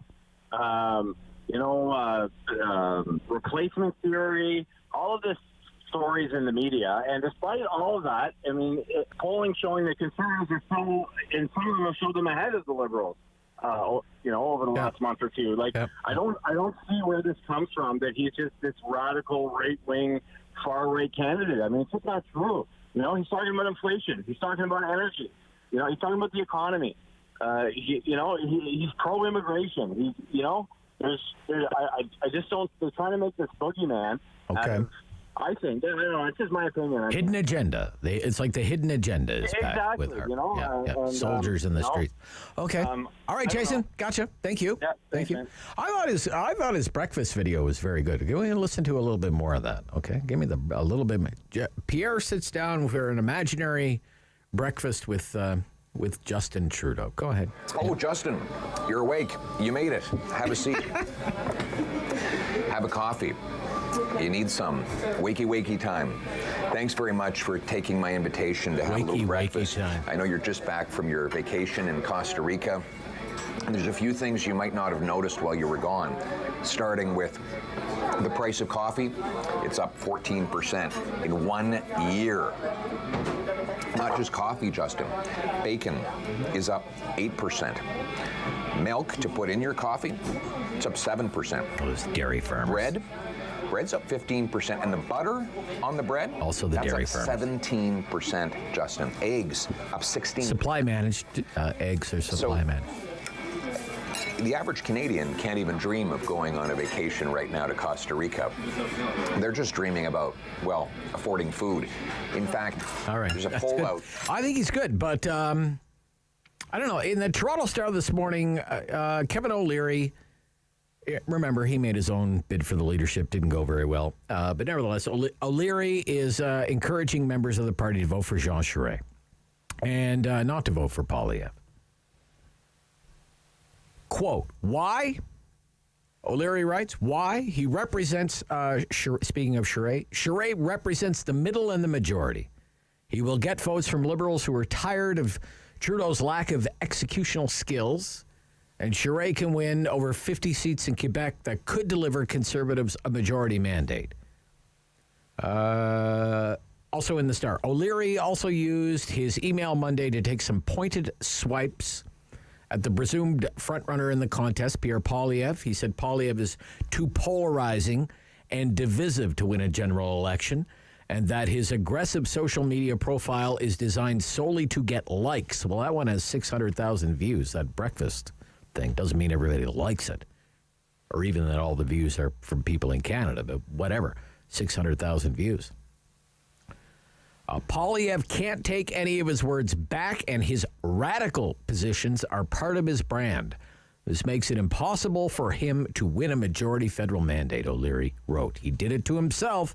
He broke the golden rule, never put out there what you don't want to own for the rest of your life, O'Leary said. So, that's Mr. Wonderful, Mr. Wonderful. Is he right or wrong, I guess? Steve in Ottawa, you're on City News. Good morning, Steve. Hey, Rob, welcome back. Thank you, Steve. I'm wondering if Kevin O'Leary's invested in Huey. In what? Sorry? In Huey. Oh, Huawei. Huawei, yeah. Okay. That's what he's supporting today, maybe. Okay. But anyway, I don't see Poilievre as a radical. I see him as more of a centrist. I see Trudeau as a radical. Okay. Pushing the energy under, to dirt, whatever it is. Yeah. The other thing about healthcare, I want to say, I think they should outsource healthcare, or at least look into it. Like, if you got to wait 2 years for a knee, but they could send you to, Brazil or, Colombia or somewhere cheaper than actually opening another clinic, why don't they give that, you know what I mean?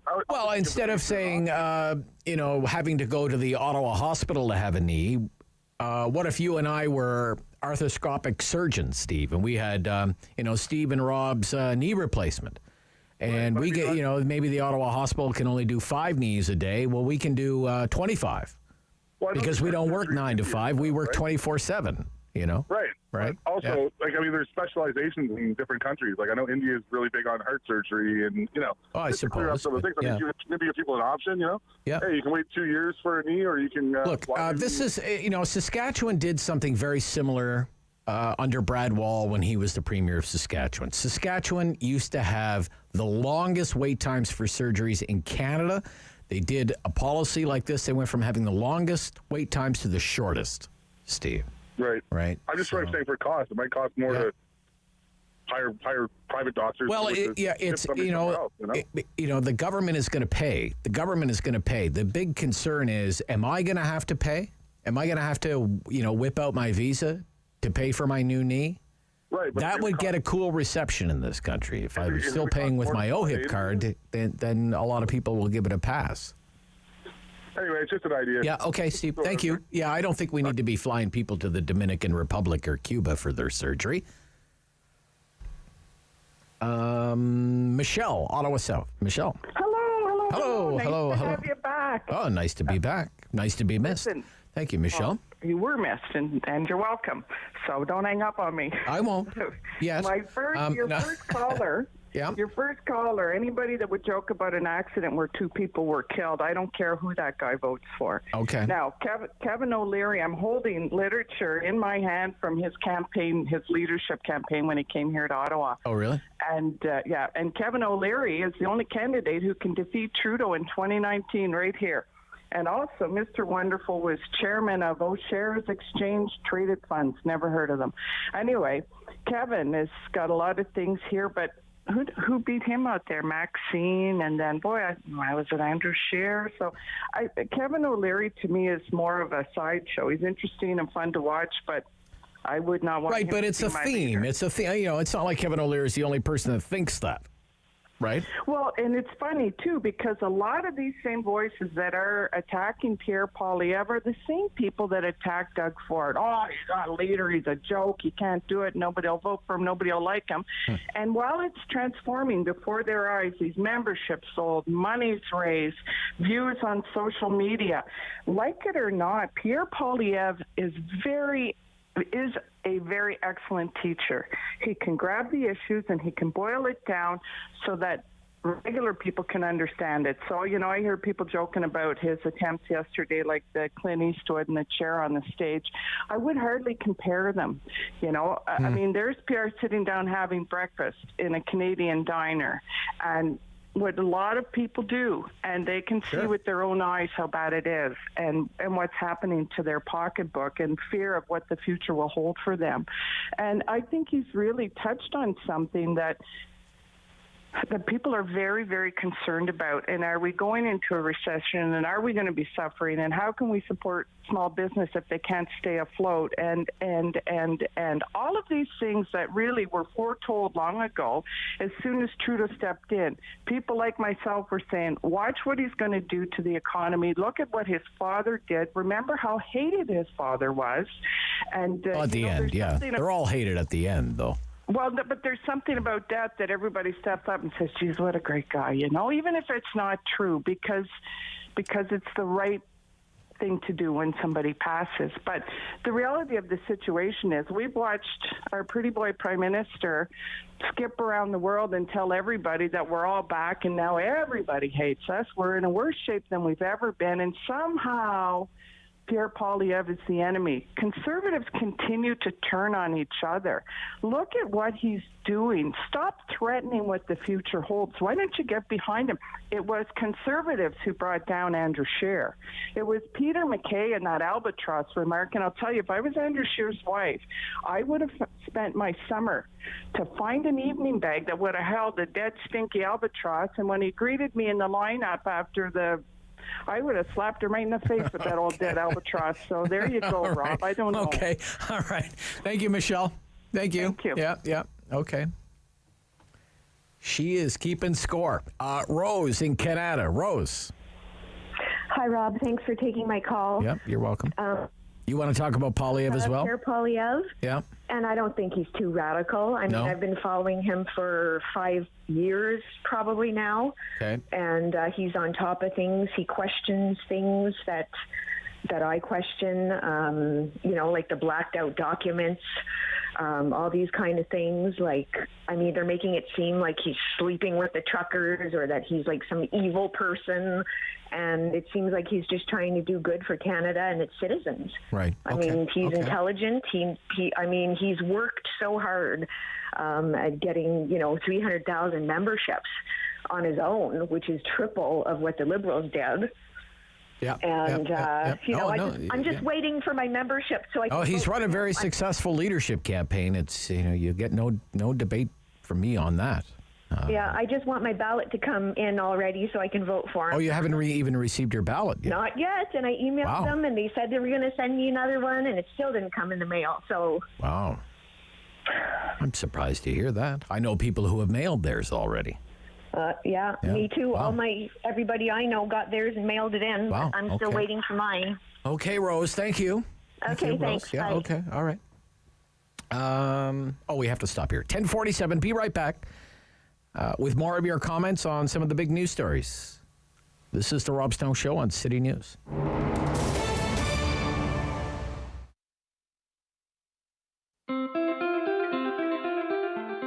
Riding requires attention and focus.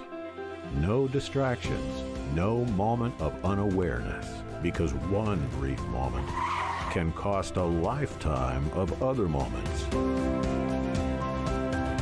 Everyone deserves to arrive home.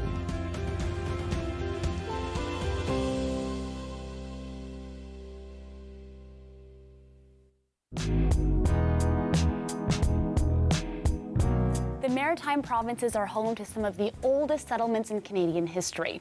But did you know that one of the first was actually started by black settlers? Take a minute to learn about the rise and untimely fall of Africville. Black people have lived in Nova Scotia since before the founding of Halifax in 1749, but it wasn't until after the American Revolution in the late 1700s and early 1800s that large groups of black settlers began to arrive in the province, many of whom were former slaves promised freedom and land in Nova Scotia. What they encountered when they arrived, however, was racist treatment by their white neighbors and government officials. This pushed many black people to build homes on the outskirts of town instead. But despite the area receiving little support from government officials and lacking necessities like functioning sewage systems, access to clean water, and proper garbage disposals, the tight-knit community persevered.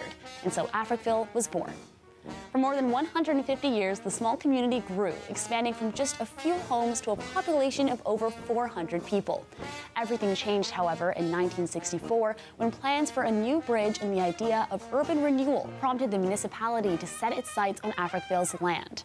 Instead of investing in the community, officials approved a relocation program that promised free job training and employment assistance to help residents through relocation.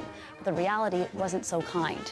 Residents had their belongings moved in city dump trucks, and homes were demolished immediately after their owners left. Of the 400-plus people living in Africville, only 14 residents held clear legal titles to their land, so the rest were only given $500 with the promise of more social aid in the future. Not much else was actually done to support Africville and its residents until 2001, when a United Nations report called for reparations to be paid to the community. In 2010, Halifax Mayor Peter Kelly apologized for the atrocities against Africville as part of a $4.5 million compensation deal. In 2021, Councillor Lindell Smith put forward a 7-part motion to plan for the future of Africville alongside local organizations and the descendants of former residents. Today, there's a public park and museum where Africville once stood to teach visitors about the history of the land and its community. If you've never heard of Africville, you're not alone. The tragic story of this small black community in Nova Scotia is not as well known as it should be. Hello. On the Rob Snow Show. The phone lines are open at 613-750-1310. Now, the Rob Snow Show continues.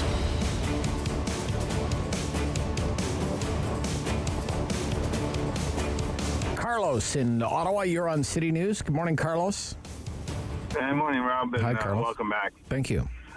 I just wanted to chime in quickly on the healthcare. I don't know what the solution is. Obviously, I'm no doctor or politician, but something needs to be done. I had to wait 7 years for to get a golf-sized tumor out of my neck. Thankfully, it was benign. But the reason why I called it, that's something my surgeon said about 4 years ago came to mind, just hearing some of your callers. And I remember he mentioned to me, if I had had a knee replacement or needed a hip replacement, I would have gotten the surgery within 6 months to a year. And I guess it had something to do with the way, these operating room times are allocated and distributed. So there's some way to alleviate that. Okay. Allowing less invasive surgeries, such as knee replacements, to be done in a clinic. I think that would be a wise thing, because doing what we've continuously done is just not working. Okay. Right? How important is it for you that you still pay with your health card? I think it's for me, it's extremely important. Yeah. I have all my brothers and my mother live in the United States. Okay. And it's a whole different ballgame down there. I'm glad I don't have to worry about that. But it's also, it's very infuriating having quote unquote free health care, but waiting 7 years. Right. Yeah. To get a tumor out of you. Sure thing. That must be frightening. No. Yeah. And it's not free. Look at your pay stub.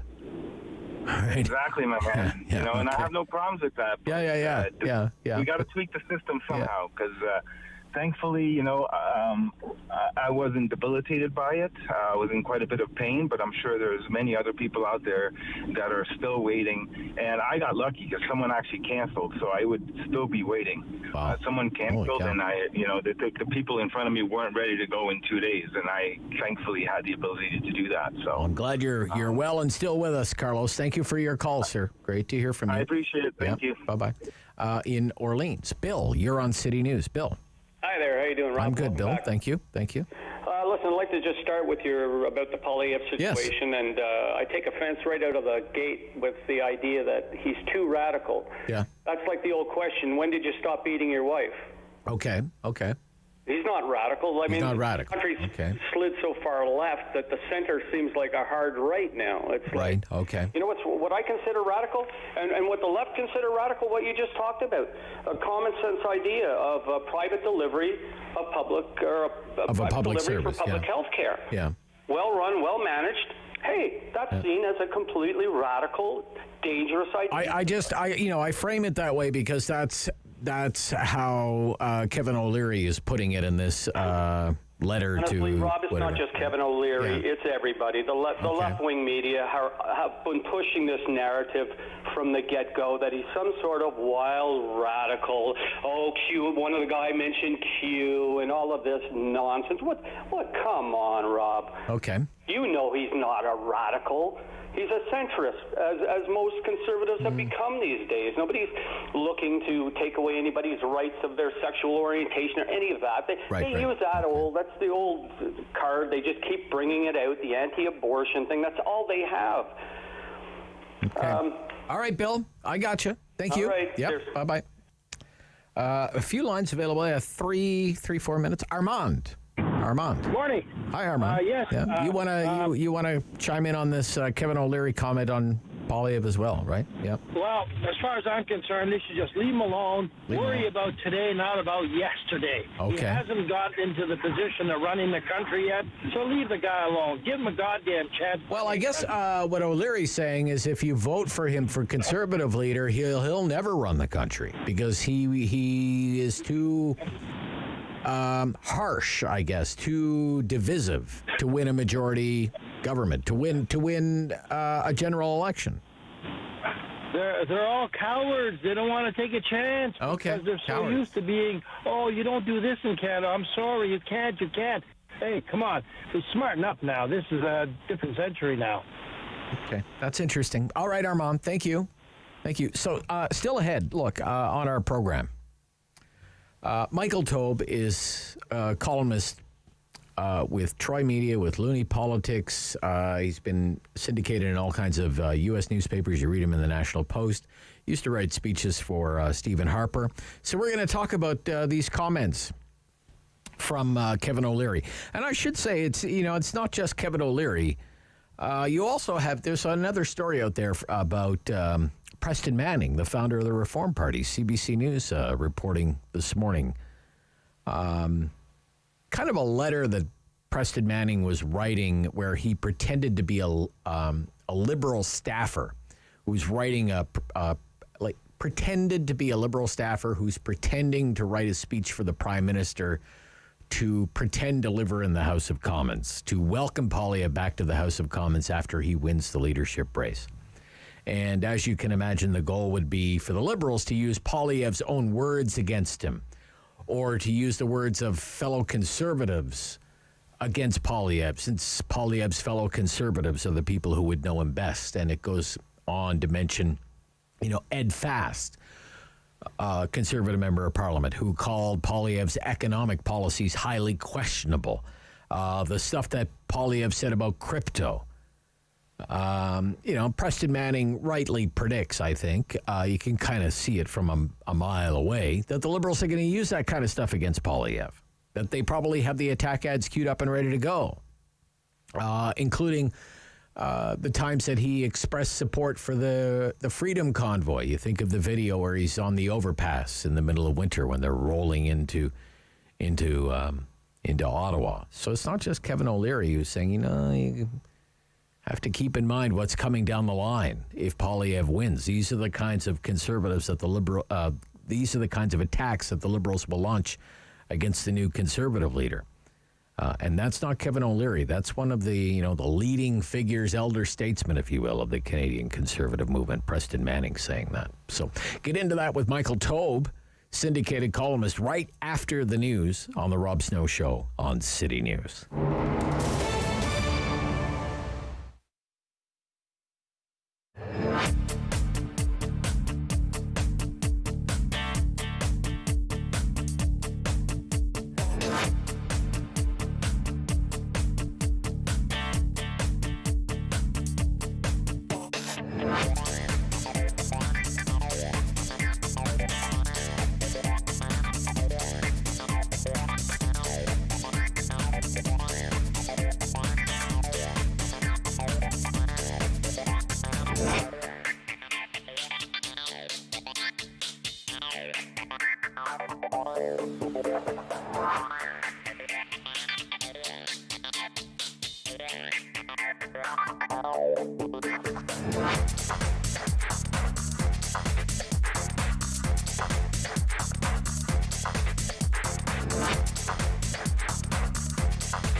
Number 1 for local news in Ottawa and the Valley.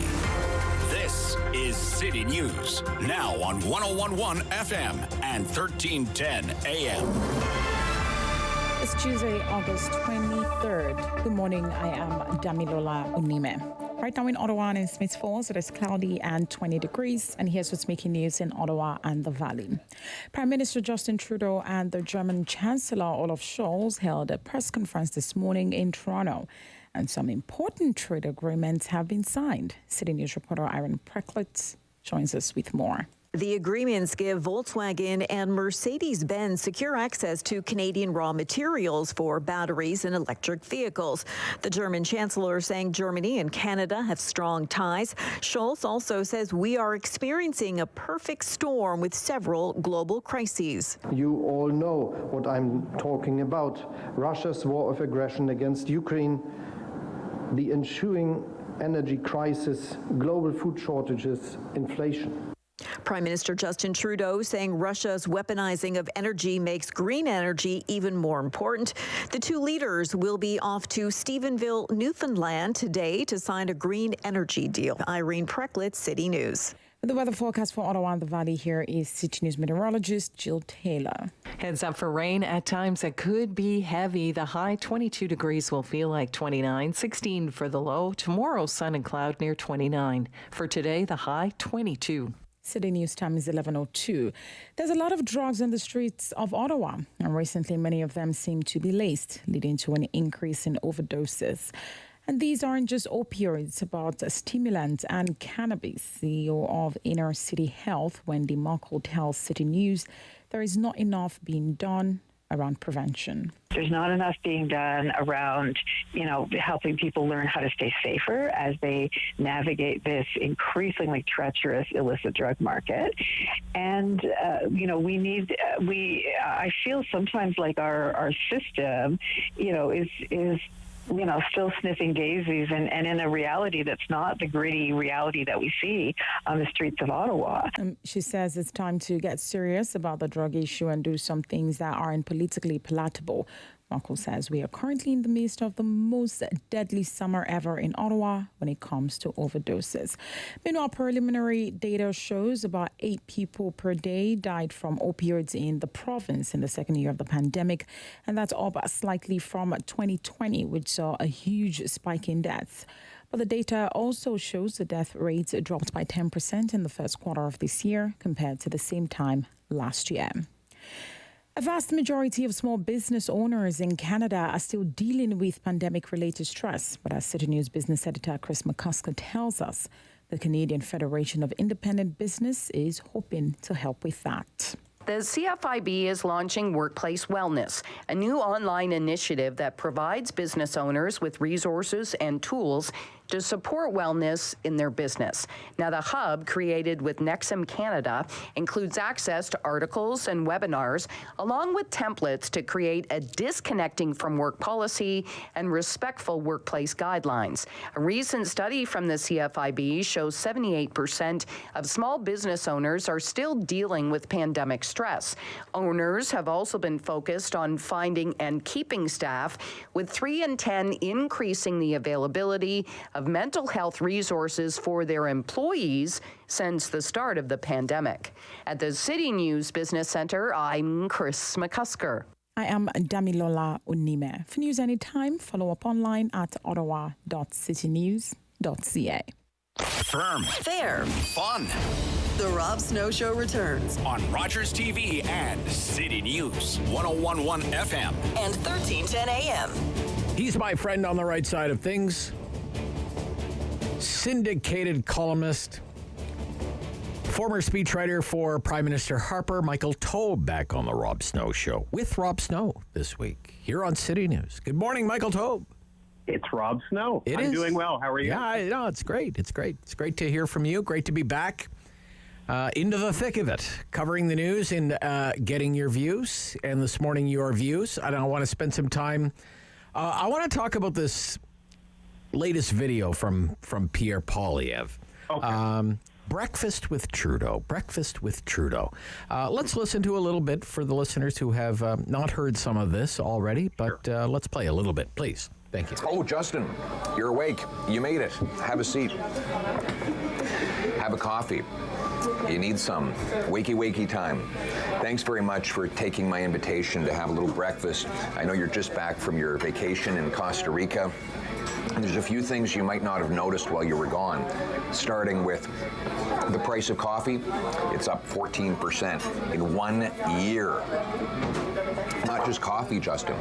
Bacon is up 8%. Milk to put in your coffee, it's up 7%.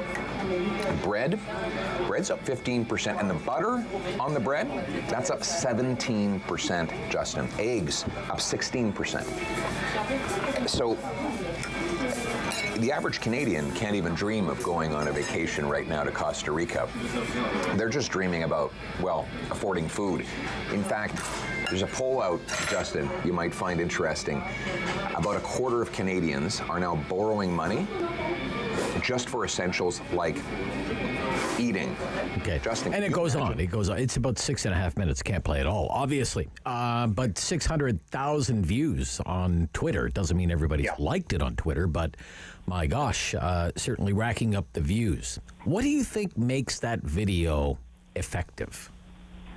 What makes it effective is that a lot of people can identify with it. These are essential items that he mentioned, including, bacon, butter, milk, other things that people buy on a regular basis. And for that reason, if it's sitting in your shelves or sitting on your shelves, it's important to you. It's something that you have to buy on a regular basis. You have to ensure that you have enough money to spend on a regular basis, and so forth. And sure, you can make the argument that, well, not everyone drinks maybe as much coffee as Pierre probably ever might drink, or the Prime Minister might drink, or others might drink. So maybe the cost would be lower. Or maybe I don't eat bacon for a particular reason. Maybe I don't use butter on my toast, whatever. Right. The basic point and concept of it is that the average Canadian has been hit very hard. I mean, obviously largely due to the amount of spending that's occurred during COVID-19, but it has placed us in a position now where a lot of people, as Mr. Poilievre correctly said, can't necessarily think about affording to go on a trip, even if it's to a place like Costa Rica, to Europe, to Asia, other parts of North America, hell, a staycation. They can't think of any of this. They have to worry about day-to-day expenses. And sure, the worry about day-to-day expenses exists no matter which government is in power, no matter which leader we have in this country. But when you have to think about necessities like food or the daily food that you put on your table for you and in many cases your children, that's awful. That's something you need to think about. And that's why this message is not only effective, it resonates from coast to coast. Okay. So from there, let's explore some of what some high-profile Canadians are saying about Poilievre. I mean, it's getting close to crunch time here, and this leadership race will be decided soon enough, and I think you and I both know which way it's going to go. We have the Toronto Star reporting this morning, quote, Kevin O'Leary is making a last-minute pitch to Conservative Party members to vote for Jean Charest. In an email to party members Monday urging them to vote with the need to defeat Trudeau in mind, he said Charest can be that man. Why? He represents the middle and the majority. He will get votes from Liberals who are tired of Trudeau's lack of executional skills, and he can win over 50 seats in Quebec that could deliver Conservatives a majority mandate, he wrote. As Canadians, we desperately need that outcome. Now, I personally, Michael, I don't think celebrity endorsements carry much sway. Of course, quite frankly, don't care what Kevin O'Leary thinks of the Conservative Party leadership race. But nevertheless, what do you think of these remarks? Could it have any impact on the outcome of the race? What do you think about this kind of thing? No, it won't have any impact. No, much like you, and you can say whether it's with no disrespect or that I am showing disrespect. I don't really care what Kevin O'Leary has to say about it. I didn't support Kevin O'Leary when he briefly ran for the Conservative leadership race. I thought he was an enormous threat to the party. I was actually very happy that he went out. I'm not denying that obviously he's been successful in many ways. He's obviously been a celebrity. He's been on television for many years. We saw him on the CBC for many, many years as part of a business program with Amanda Lang. We know what he's done, and that's fine. And in a democracy, Kevin O'Leary, much like you, I, and all the listeners, has every right to express an opinion about who he, she, they feels is the best person, in this case, to be the next Conservative leader. But to think that this is even going to have the slightest impact, not at all. I mean, basically, when I saw it, Rob, I just laughed and moved on. And really? I think that's going to be the reaction of most people. Okay. In the story, he uses the word radical. He's too radical. Poilievre is too radical. Yeah. What do you think of that? Is he radical? Is he too radical? Too outside the mainstream? It's not like O'Leary's the first to say that, right?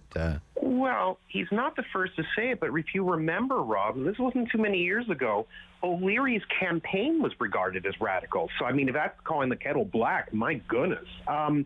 But anyway, look, unfortunately, this is part of the language that we're hearing from people who don't support Pierre Poilievre. They're trying to describe him, and I'm writing about it this week, and many others are going to write it too, as being something like radical, hard right, out of touch, not in line with conservative thinking, beyond the mainstream, and all the other nonsensical terms, definitions, phrases that obviously give people such as charade supporters an enormous amount of comfort and a little tickle when they do it. But none of it is accurate. None of it is true. And it really shows that not only do they want to disregard or place Mr. Poilievre on a different level or try to spin his campaign in a different direction, which is what you would expect during a leadership race, but nevertheless, you would still hope that the average Canadian would go out and at least spend a few minutes just trying to research Pierre Poilievre's campaign, not from what spin doctors are saying or columnists or analysts, which includes me, but learn on their own. Go to his website, read about his policies, watch some of his videos like the one we discussed here. Try to figure out for yourself what Pierre Poilievre represents, because I think you'll find that when you hear comments like radical, hard right, and all that, when you actually sit down and dig a little deeper into Poilievre's campaign, Rob, you'll find that all of it is complete and utter rubbish. Okay. All right. What do you think about the handshake thing with the guy from the far right? Is that gotcha politics? No. Well, it is. I think it's kind of like I saw that and I was wondering, well, how many hands did Pierre Poilievre shake that day if it was at one of his events? They were lined up for hours in some cases. When he had his event here in Ottawa at the beginning of the leadership campaign, there were people who waited 2 hours to shake Pierre Poilievre's hand. That's true. Right? So... Yeah. No, I agree with you. No. And when I meant gotcha moment, I meant from the other guy. Yeah. Because we're apparently learning that apparently this was reportedly all part of a plot on his side. But whatever. In terms of what happens, I have never been terribly critical of any political leader, and that would even include Prime Minister Justin Trudeau, who have to shake the hands of many, many people when they're out during speeches, leadership campaigns, or just out and about during the day. There's a lot of people you confront, and you can't sit there and vet every human being that's I know. a couple of inches of you. Yeah. It's impossible to know this. And look, if you really think back, today many of our political leaders are heavily protected and guarded. If you look back a century or more to what U.S. presidents and Canadian prime ministers and other world leaders had to deal with, they were shaking hands with everyone, and there was no protection. There was no advisor in their ears or saying, don't go near this person, or if they didn't recognize the person, maybe handle this crowd a little differently. In the end, ultimately, as a political leader, one of the roles you have, and you know this, Rob, is that you have to go out and you have to meet people. You have to hope that most of the people you meet and shake the hands of are decent, honorable people. There are going to be bad sorts. Every political leader on the political left and right deals with them, and sometimes you get into scenarios like this. Pierre Poilievre had no idea whose hand he was shaking. I would never have expected him to. I would not expect most of the people around him to even have the slightest inkling who this gentleman was. And this, unfortunately, is just part and parcel with the daily life of a politician. So making a mountain out of a molehill, as usual. All right. Okay. Preston Manning. I mean, that's a giant in the Canadian conservative movement. Okay. Oh, Preston Manning, founder of the Reform Party. Okay. So CBC reports on this. I don't know. It's like a pretend speech written for the Prime Minister by a fake Liberal staffer called I.B. Grit, which is quite right. I.B. Grit. Okay, and it's kind of a warning, I guess. These are all the things that they're going to use against you if you win, I think is how I would describe it. They're going to point to Ed Fast, who called your economic policies highly questionable. That your commitment to freedom, quote, only extends to people who agree with you 100% of the time. They're going to remind you of all the things you said about cryptocurrency just before it crashed, and Brown's attacks on you about that.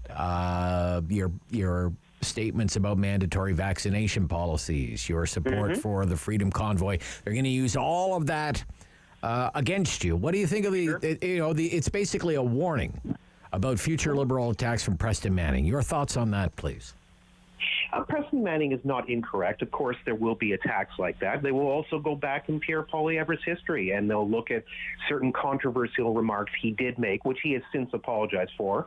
But the Liberals will spin it in such a way that it tries to give them a political advantage, much the same way the other opposition parties and leaders will do the same thing. Again, Manning's warnings are correct. It's just that I'm sure Poilievre's campaign is fully prepared for what's going to happen if those attacks occur. And Pierre Poilievre, is sort of a master at talking himself. He knows how to deal with criticism. He knows how to obviously dish it out, but he also knows how to take it, push it away, and spin it in a different direction, because that's what a skilled politician is supposed to do. So nothing that Manning said is incorrect, and his imaginary IB Grit, which I do like the name of that acronym, I think that he is right to point this out. I mean, I would certainly write a column or an op-ed in that direction. I think a lot of us would, because these are things you have to think about once you become leader. But again, all of the predecessors in the Conservative Party, then we can go back to the beginning, on which there aren't that many in the current, guys, but then you go back to former leaders of the old Progressive Conservatives federally, the old Reform Party and Canadian Alliance. All of them had to deal with these things. Preston Manning, as leader of the Reform Party, had to deal with them too. The question really is, how well will Pierre Poilievre be able to withstand these attacks, push back, and spin them in a different direction where he takes back the political advantage? I would say that Poilievre, as an experienced politician, knows how to do it, and he can do it well.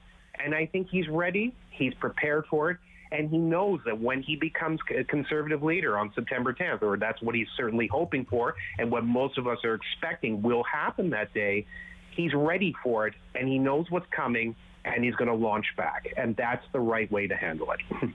Okay. There is this belief or even expectation that if Poilievre wins the leadership, he's certainly on track to win the leadership, that he will pivot. Right. He will become a moderate. He will tone down his material. He will become more moderate.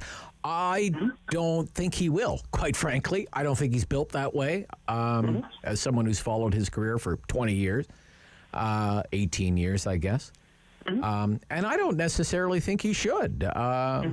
He's doing very well without having to pivot or soften or become kind of the mushy middle. And a lot of people in the Conservative movement would feel betrayed if he did. It's what upset so many people with Aaron O'Toole, who ran, as True Blue and then couldn't abandon it fast enough. So what do you think? Poilievre post-leadership race, does he pivot to become a moderate? The moderate Pierre Poilievre? Well, it depends what we mean by pivot. If we're talking a 180-degree turn, which is sort of what you're alluding to, the answer is no, it won't happen. If anyone is suggesting that he'll have to pivot according to sort of a point-by-point or an issue-by-issue type strategy, yes, he may have to, because once you become a party leader, you are confronted with different ideas, concepts, conflicts, controversies, or just general issues. It could be internal party squabbling. It could be a war across the sea. You never know what it is. And you have to obviously take whatever you have or whatever you've said potentially on that issue, or at least alluded to in something that's kind of similar, and then quote unquote pivot it in a particular direction to ensure that your point of view is understood and that the party's point of view is understood. So there's always going to be some light shifting and pivoting, because that's how leadership works. If people are assuming that he's going to become, and just to use your example, Rob, because you presented it, a moderate, or suddenly change everything that he did to get from point A to point Z, which would be party leader, no, that's not going to happen at all.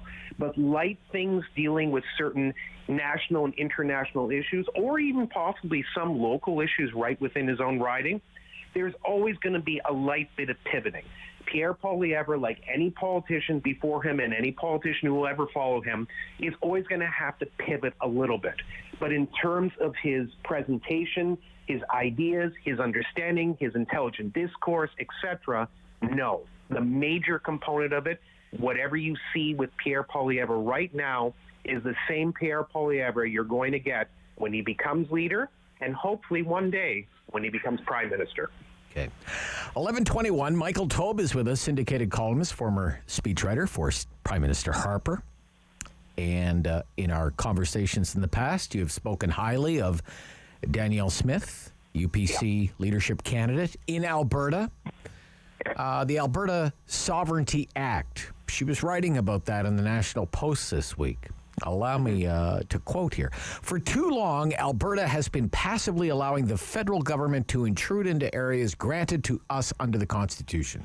Perhaps when Alberta was a younger province with a smaller population and smaller economy, there was reason to accept help from Ottawa, collecting our income taxes, policing our rural communities, managing our pensions, controlling immigration to our province, setting agriculture policy, cost sharing on social programs, and so much more. Prime Minister Trudeau is actively sabotaging our economy, damaging our prospects for growth. At the same time, overtaxing Alberta, proposing further incursions into our areas of jurisdiction, and using our overcontributions to subsidize programs in the rest of the country, principally through equalization transfers, to prop up the Liberals' political support in Quebec. Enough is enough. End quote. Firewall letter part 2. Here we go. What is Danielle Smith up to with this Sovereignty Act? Is it all just an act? No, it's not all just an act. It's actually something that I believe she specifically believes in, because she has always felt, like a lot of people, not only in Alberta, not only in the western provinces, but across the country do, that the federal government's overreach in many different ways has become extreme. Now, in fairness, the political pendulum in this country between federal jurisdiction and legislation and provincial jurisdiction and legislation has obviously gone back and forth many different times. We know that through different authors and others who've written it. But at the same time, a lot of Albertans have been frustrated by the fact that, especially if you look at Prime Minister Justin Trudeau and the federal Liberals, that they have put through an enormous amount of legislation, including a federal carbon tax and various other things, that are not in keeping with the average Albertan's mindset on what is important to them about politics and economics. Now, the Alberta Sovereignty Act, which, again, very briefly, is not her idea. It actually comes from something called the Free Alberta Strategy, which was a joint initiative between a small group called the Alberta Institute and the former UCP MLA, Rob Anderson. And basically, Smith has taken ideas and concepts from the Alberta Sovereignty Act and sort of made them her own. And her basic understanding and issue is that what she's trying to do, she wants to empower the Alberta legislature. She wants the Alberta legislature to decide their own fate. And if they are imposed, or if they receive something that's imposed from the federal government, a piece of legislation, a new tax policy, whatever, that they don't agree with or they feel will be terrible for the provincial economy and hurt Alberta in general, she wants them to have the right in the Alberta legislature to discuss the issue, debate the issue, vote upon the issue, and if they get enough votes, throw out the issue and just refuse to sort of accept it. This may shock some people, but there are a lot of other provincial governments who would actually probably be quite pleased to do stuff like that, because they see issues coming from Ottawa, especially from Prime Minister Justin Trudeau, that they don't particularly agree with. And I'm sure that in Ontario, Saskatchewan, BC, and many other provinces, both right-leaning and left-leaning governments right now, they would love to have the sovereignty or the autonomy or the authority or just simply the ability to choose which issues make the most sense for them. So you might call it political gamesmanship, and I certainly agree that constitutionally, Rob, it would be impossible to do some of these things. It would lead to a much larger debate. It can't suddenly just be that you snap your fingers and there's the Alberta Sovereignty Act. But the basic principle of it is for the freedom and individual rights of all Albertans, which is something in Alberta Danielle Smith knows is very popular, and she knows that she can sell as a right-thinking libertarian with conservative principles as well.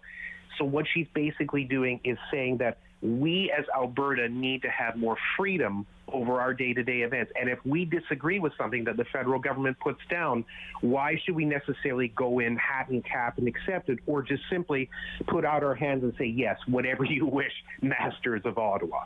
I think it's actually a very good political idea. I'm not saying it's necessarily going to go through in Alberta or any other province, but it's not something that's a political act. It's something that Albertans in general, including Danielle Smith, have believed in for a long period of time, and it's something that we in Ontario, and I would certainly think Premier Doug Ford and others would agree with this, it's something we can learn from and watch from and maybe interpret or incorporate on our own, depending on what happens in Alberta. Interesting. Okay. Michael Taube, always a great conversation with you. Thank you so much. My pleasure. Have a good week. Yep. Syndicated columnist and former speechwriter for Stephen Harper, Michael Taube. We'll turn our attention to education and collective bargaining when we come back with Laura Walton from CUPE. This is the Rob Snow Show on City News.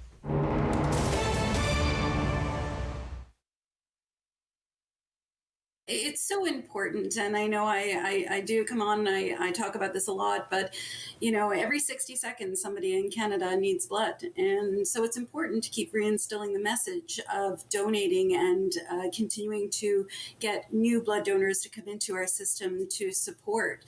You know, we have 1 in 2 Canadians who are in need of blood at any given time, but only 1 in 81 people actually donate. So we need to improve those statistics.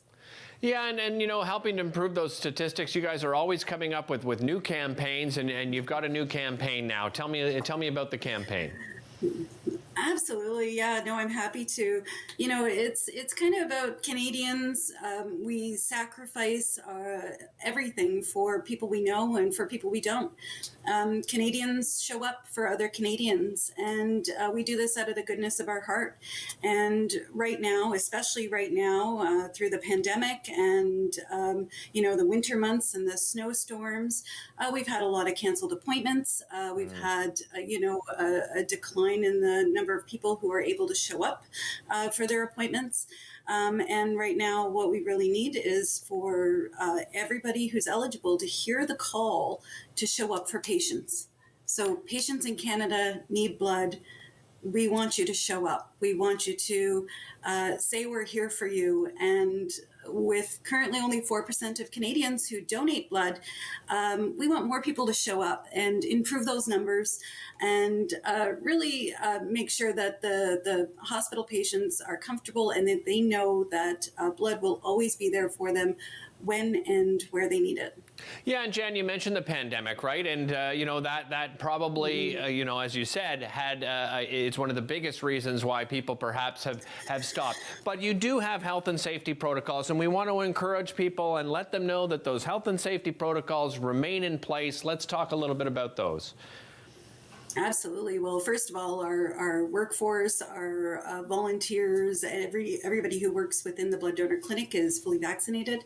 And we have many wellness procedures throughout, step by step. If you donated through the pandemic, you'll notice the distancing, you'll notice the wellness stations, the health checks at the front end, some more eligibility criteria, as you can imagine. But all of it is just to make sure that the experience itself is safe and reliable. And now we need people to come in and go through that process with us so that the end outcome, again, is that lovely unit of blood going to a hospital somewhere to help a patient.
Number one for local news in Ottawa and the Valley. This is City News, now on 101.1 FM and 1310 AM. It's Tuesday, August 23rd. Good morning. I'm Perushka Gopal-Kista. Right now in Ottawa and in Smiths Falls, it's 21 degrees and partly cloudy skies. Here's what's making news this hour. Prime Minister Justin Trudeau says when Russia blames sanctions for the food crisis around the world, it is engaging in disinformation. He says that's why Ottawa is creating a special team dedicated to countering Russian disinformation and propaganda. Trudeau made the announcement this morning as he took part in a special video conference of leaders from dozens of countries supporting Ukraine. German Chancellor Olaf Scholz, who is on a 3-day visit to Canada, also pledged more assistance for Ukraine. Provincial stats show overdoses continue to increase. While the first year of the pandemic say an increase in deaths happened, it was even more in the second year. CEO of Inner City Health in Ottawa, Wendy Muckle, tells City News it is already a record-breaking summer in the city. Muckle says there are things needed like a safe drug supply, increased mental health treatments, and improved prevention efforts. And tomorrow might be a better day to fill your gas tank. Gas prices will drop by 6 cents across Ottawa gas stations, bringing the average price to $1.58.9 a litre. City News Time 11:34. I'm Perushka Gopal-Kista. For news anytime, follow up online at ottawa.citynews.ca.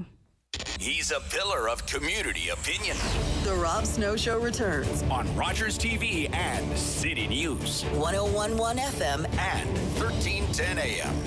And it's coming up to 11:35. Rob Snow Show, City News, here until noon. And then Sam LaPrade will be in with the Sam LaPrade Show right after the noon news. So happening right now is a live news event happening right now. It's the Nova Scotia Mass Casualty Commission. It has been a pair of days, yesterday and today, high-profile appearances, none more so than today with the commissioner of the RCMP, Brenda Lucki, testifying before the Nova Scotia Mass Casualty Commission. Right now, just a little bit of this, please, live here on City News. Deteriorated after the mass casualty once the RCMP started being subject to public criticism. Are you aware of any change in dynamics between H Division leadership and its provincial and municipal partners before and after the events? Is the Nova Scotia not before, only from what the media was reporting afterwards, or what was coming out of the different reactions to the operational response. The report that we've seen cited significant morale issues within the ranks of H Division officers. Is that something you would have liked to know about at the time the report was completed in September of 2021? I was made privy. I got periodic briefings on what was happening in H Division and when they decided to do the wellness review. So I didn't get like full intimate things of what was going on, but Deputy Commissioner Brennan had had spoken to a few employees, was going down to H Division to do more fact finding, and then as a result, like anything, we try to get things dealt with at the lowest level, and I believe he had tasked the commanding officer and the crops officer to do some work in improving the situation. And then as a result, he did come to the senior executive committee and say, okay, the issues are still there, and the CHRO at the time, who's since retired, had dealings with doing a wellness report with that particular company and said, there is possibilities if you want to do an independent review to get to the bottom of all the issues, you could do this. And then he brought that idea forth to the senior executive committee, and he had decided that he was going to do such a report. I think we discussed it slightly, like just on the peripheral, and he and the CHRO went into a procurement process to secure the independent company to do the review. So there was the procurement process, the terms of reference, the statement of work, and then of course I believe they did 20 plus interviews as part of their review, 25 or 30. Do you know how this particular firm was selected, Quintet? I think they had a standing offer, so it made the procurement process easier, is what I was told, I believe. Do you know that there are former RCMP people working at Quintet? No, I had no idea. Were you concerned when you heard that there were wellness issues in H Division leadership?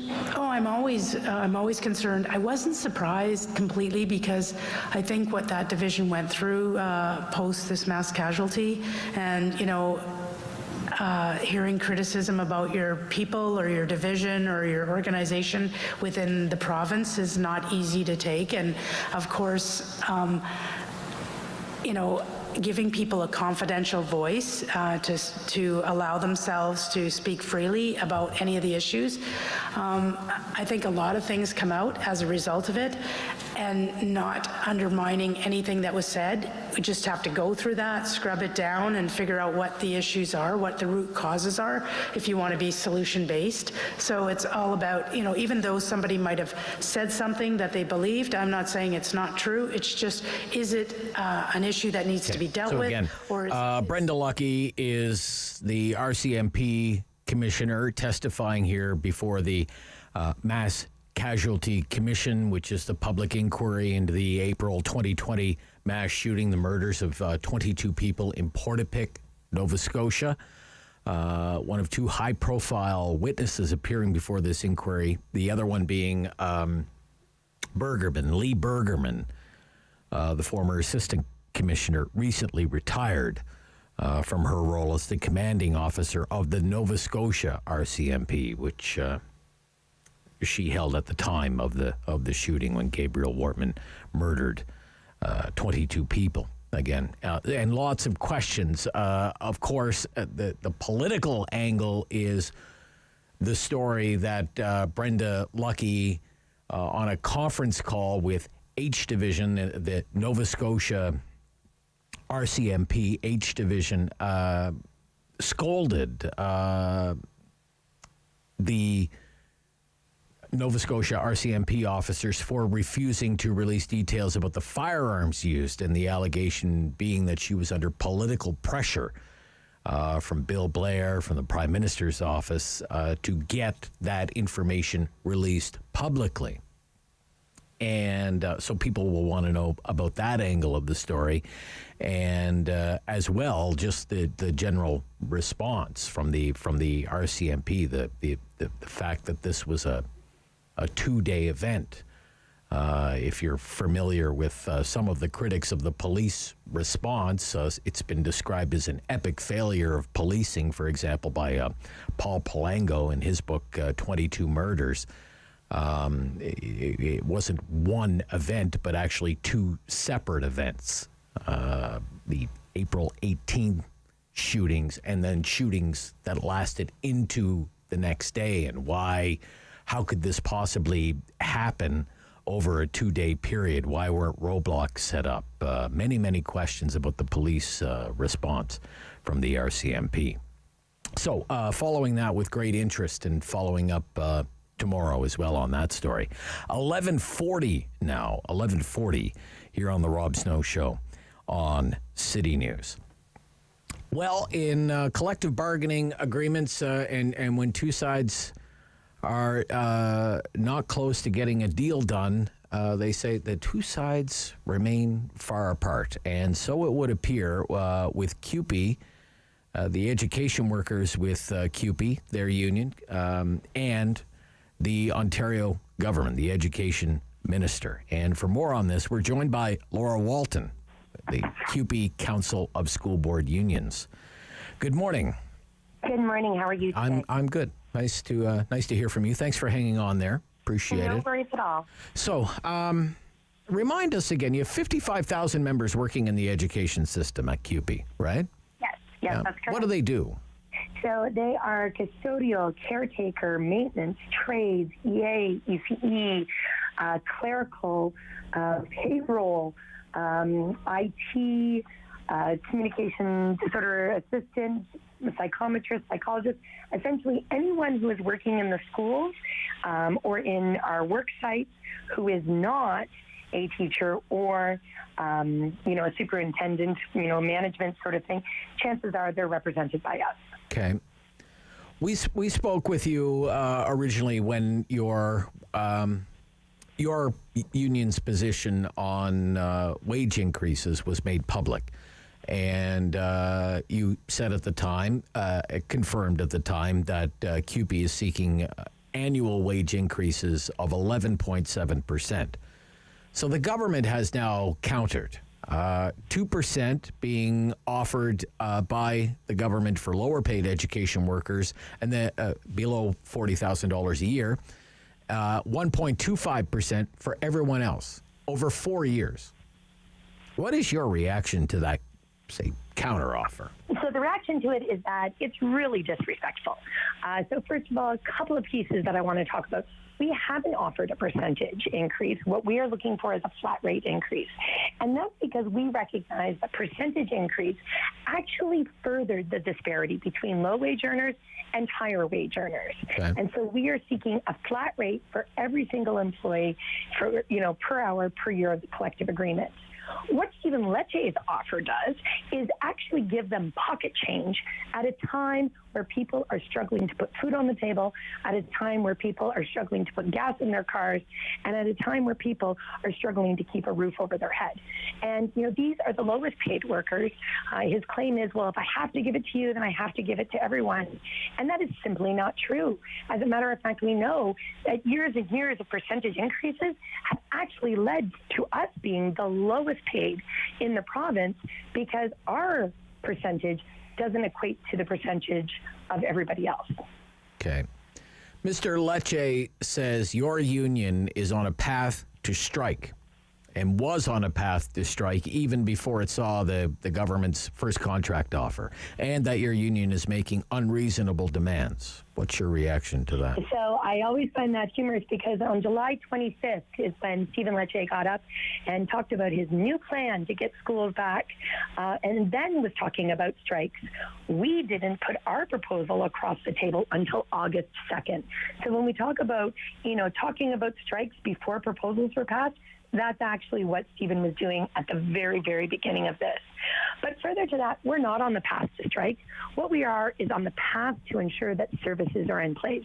And just yesterday, I saw in a CBC report that, we have a school board in London who is cutting custodians. The reason that they're cutting custodians is neither the school board nor the ministry is willing to make a commitment around funding and staffing. So stability requires having people in place doing the work, and Stephen Lecce does not want to commit to that. And if asking for people to know that the services that they rely on for their children at school is being unreasonable, I disagree with Mr. Lecce. I think we are very reasonable in our asks, and we do that because we have worked with parents, we have worked with families, we have worked with communities all the way along in crafting our proposal, and this is a reflection of what they need. Okay. For many students in Ontario, the first day of school is 2 weeks from today. What should their expectations be for September? We will be there. Just as we always said that we would be. And as for many of us, for many of our students, they have already gone back if they have a balanced school year, or the Francophone boards, for instance, start earlier. And we will be there, and we will continue fighting. Unfortunately, what will not be there is the level of services that these kids need in order to bridge the gap. And part of the reason for that is because Minister Lecce has decided that it's better to go and give folks a minimal check for maybe a couple of hours of tutoring and claim that's going to catch people up. We know that real services, EAs, ECEs, custodians, social workers, mental health, those are what are needed in our schools, and those will require investments and are going to require a wage increase in order to be, competitive in the marketplace. Okay. Laura Walton, thank you for your time again. You're welcome. Appreciate Take care. It. Yep, from the CUPE Council of School Board Unions, Laura Walton. We'll be right back. Rob Snow Show, City News.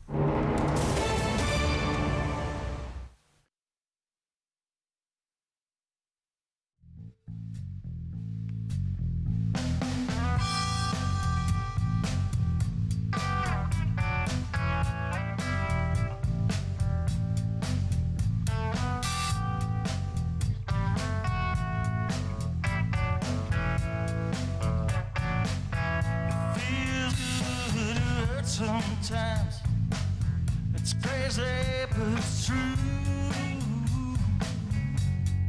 When I'm alone at night, feels alright to feel the blue.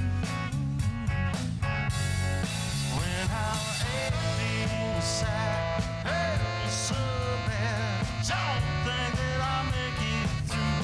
Feels good to hurt sometimes. Always reminds me of you.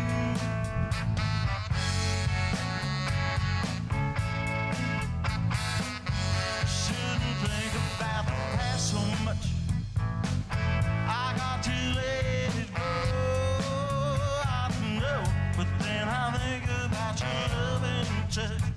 Seems to go back more and more. And I go tumbling back in time to the days when you were mine. Guess it's time to face the truth. Feels good, hurt sometimes. I always remind you. And when I'm empty inside, all alone and blue,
the opinionated Ottawa icon. The Rob Snow Show returns on Rogers TV and City News. 101.1 FM and 1310 AM.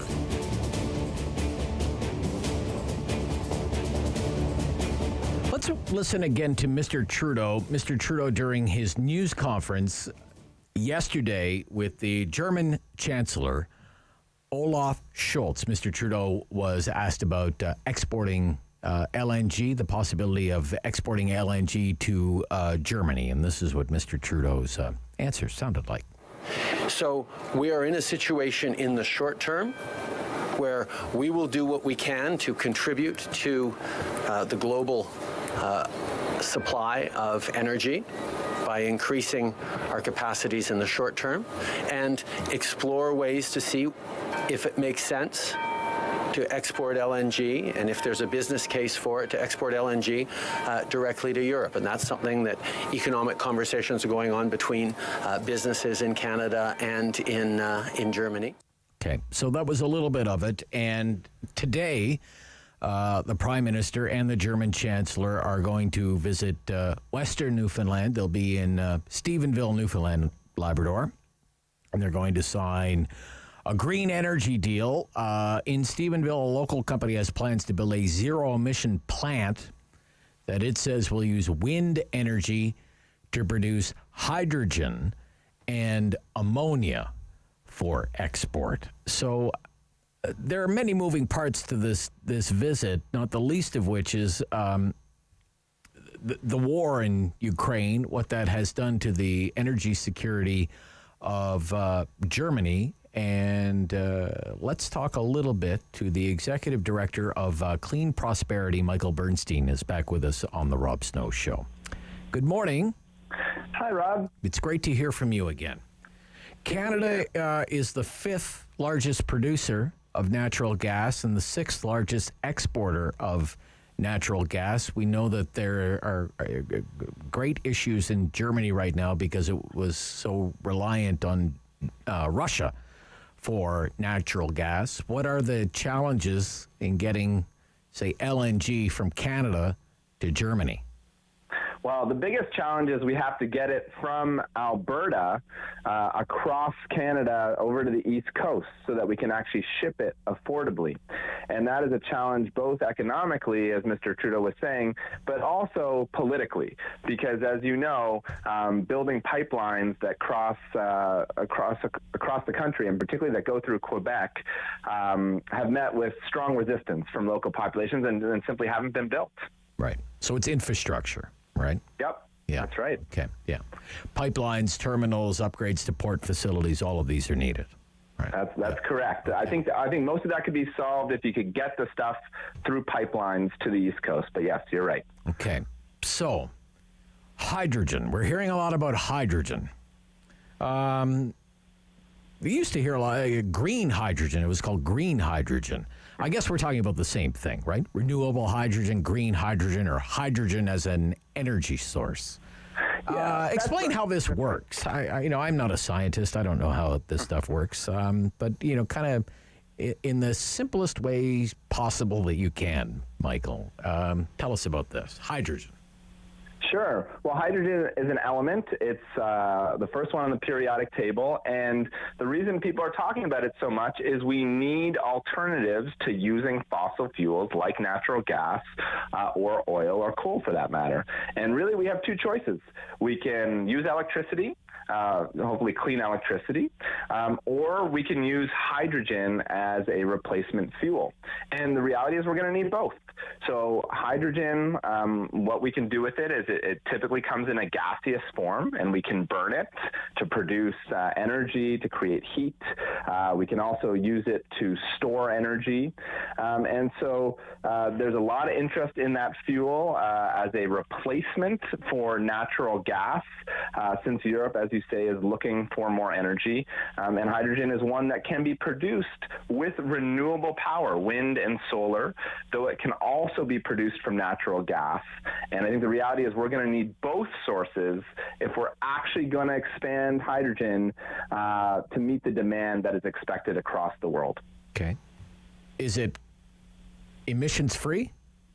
It can be emissions free. It can be. It can be very low emission if you produce it with wind or solar energy. The key thing about hydrogen is how did you get it? Did you get it from electricity by splitting water? That's the low emissions kind. Okay. Or did you get it from natural gas by essentially heating up natural gas really hot and pulling the hydrogen in a turbine? And okay. All right. And that is going to be less, that is going to be slightly higher emission. But then it really comes down to what do you do with the carbon, right? You could take natural gas and split it up into carbon and hydrogen. That's where you get the hydrocarbon name. Okay. If you capture the carbon and bury it underground, there's still theoretically a way to make that low carbon as well. Oh, I see. Okay. All right. So what about doing hydrogen to scale? The thing with natural gas is, we have an infrastructure challenge here, but it's to scale. It can power a factory. It can power a city. It can keep the lights on in a hospital. Are we there with the hydrogen technology?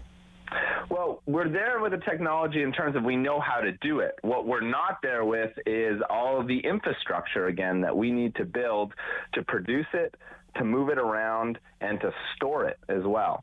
That's going to require a huge effort over the next 3 decades to get to where we need to be.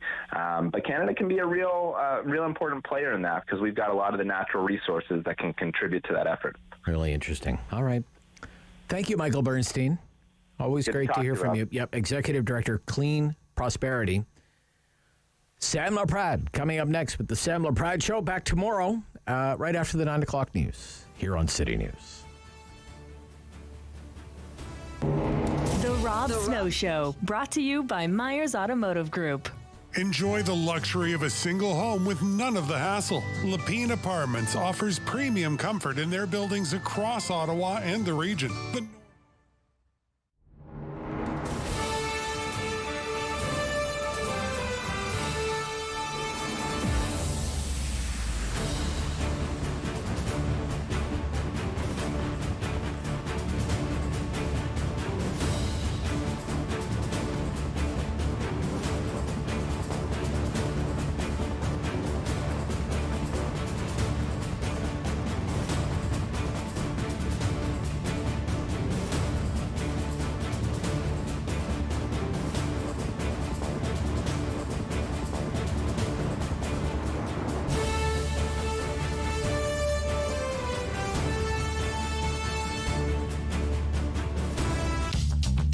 This program is brought to you by Ignite TV. Now you're in command. Visit Rogers.com for more details.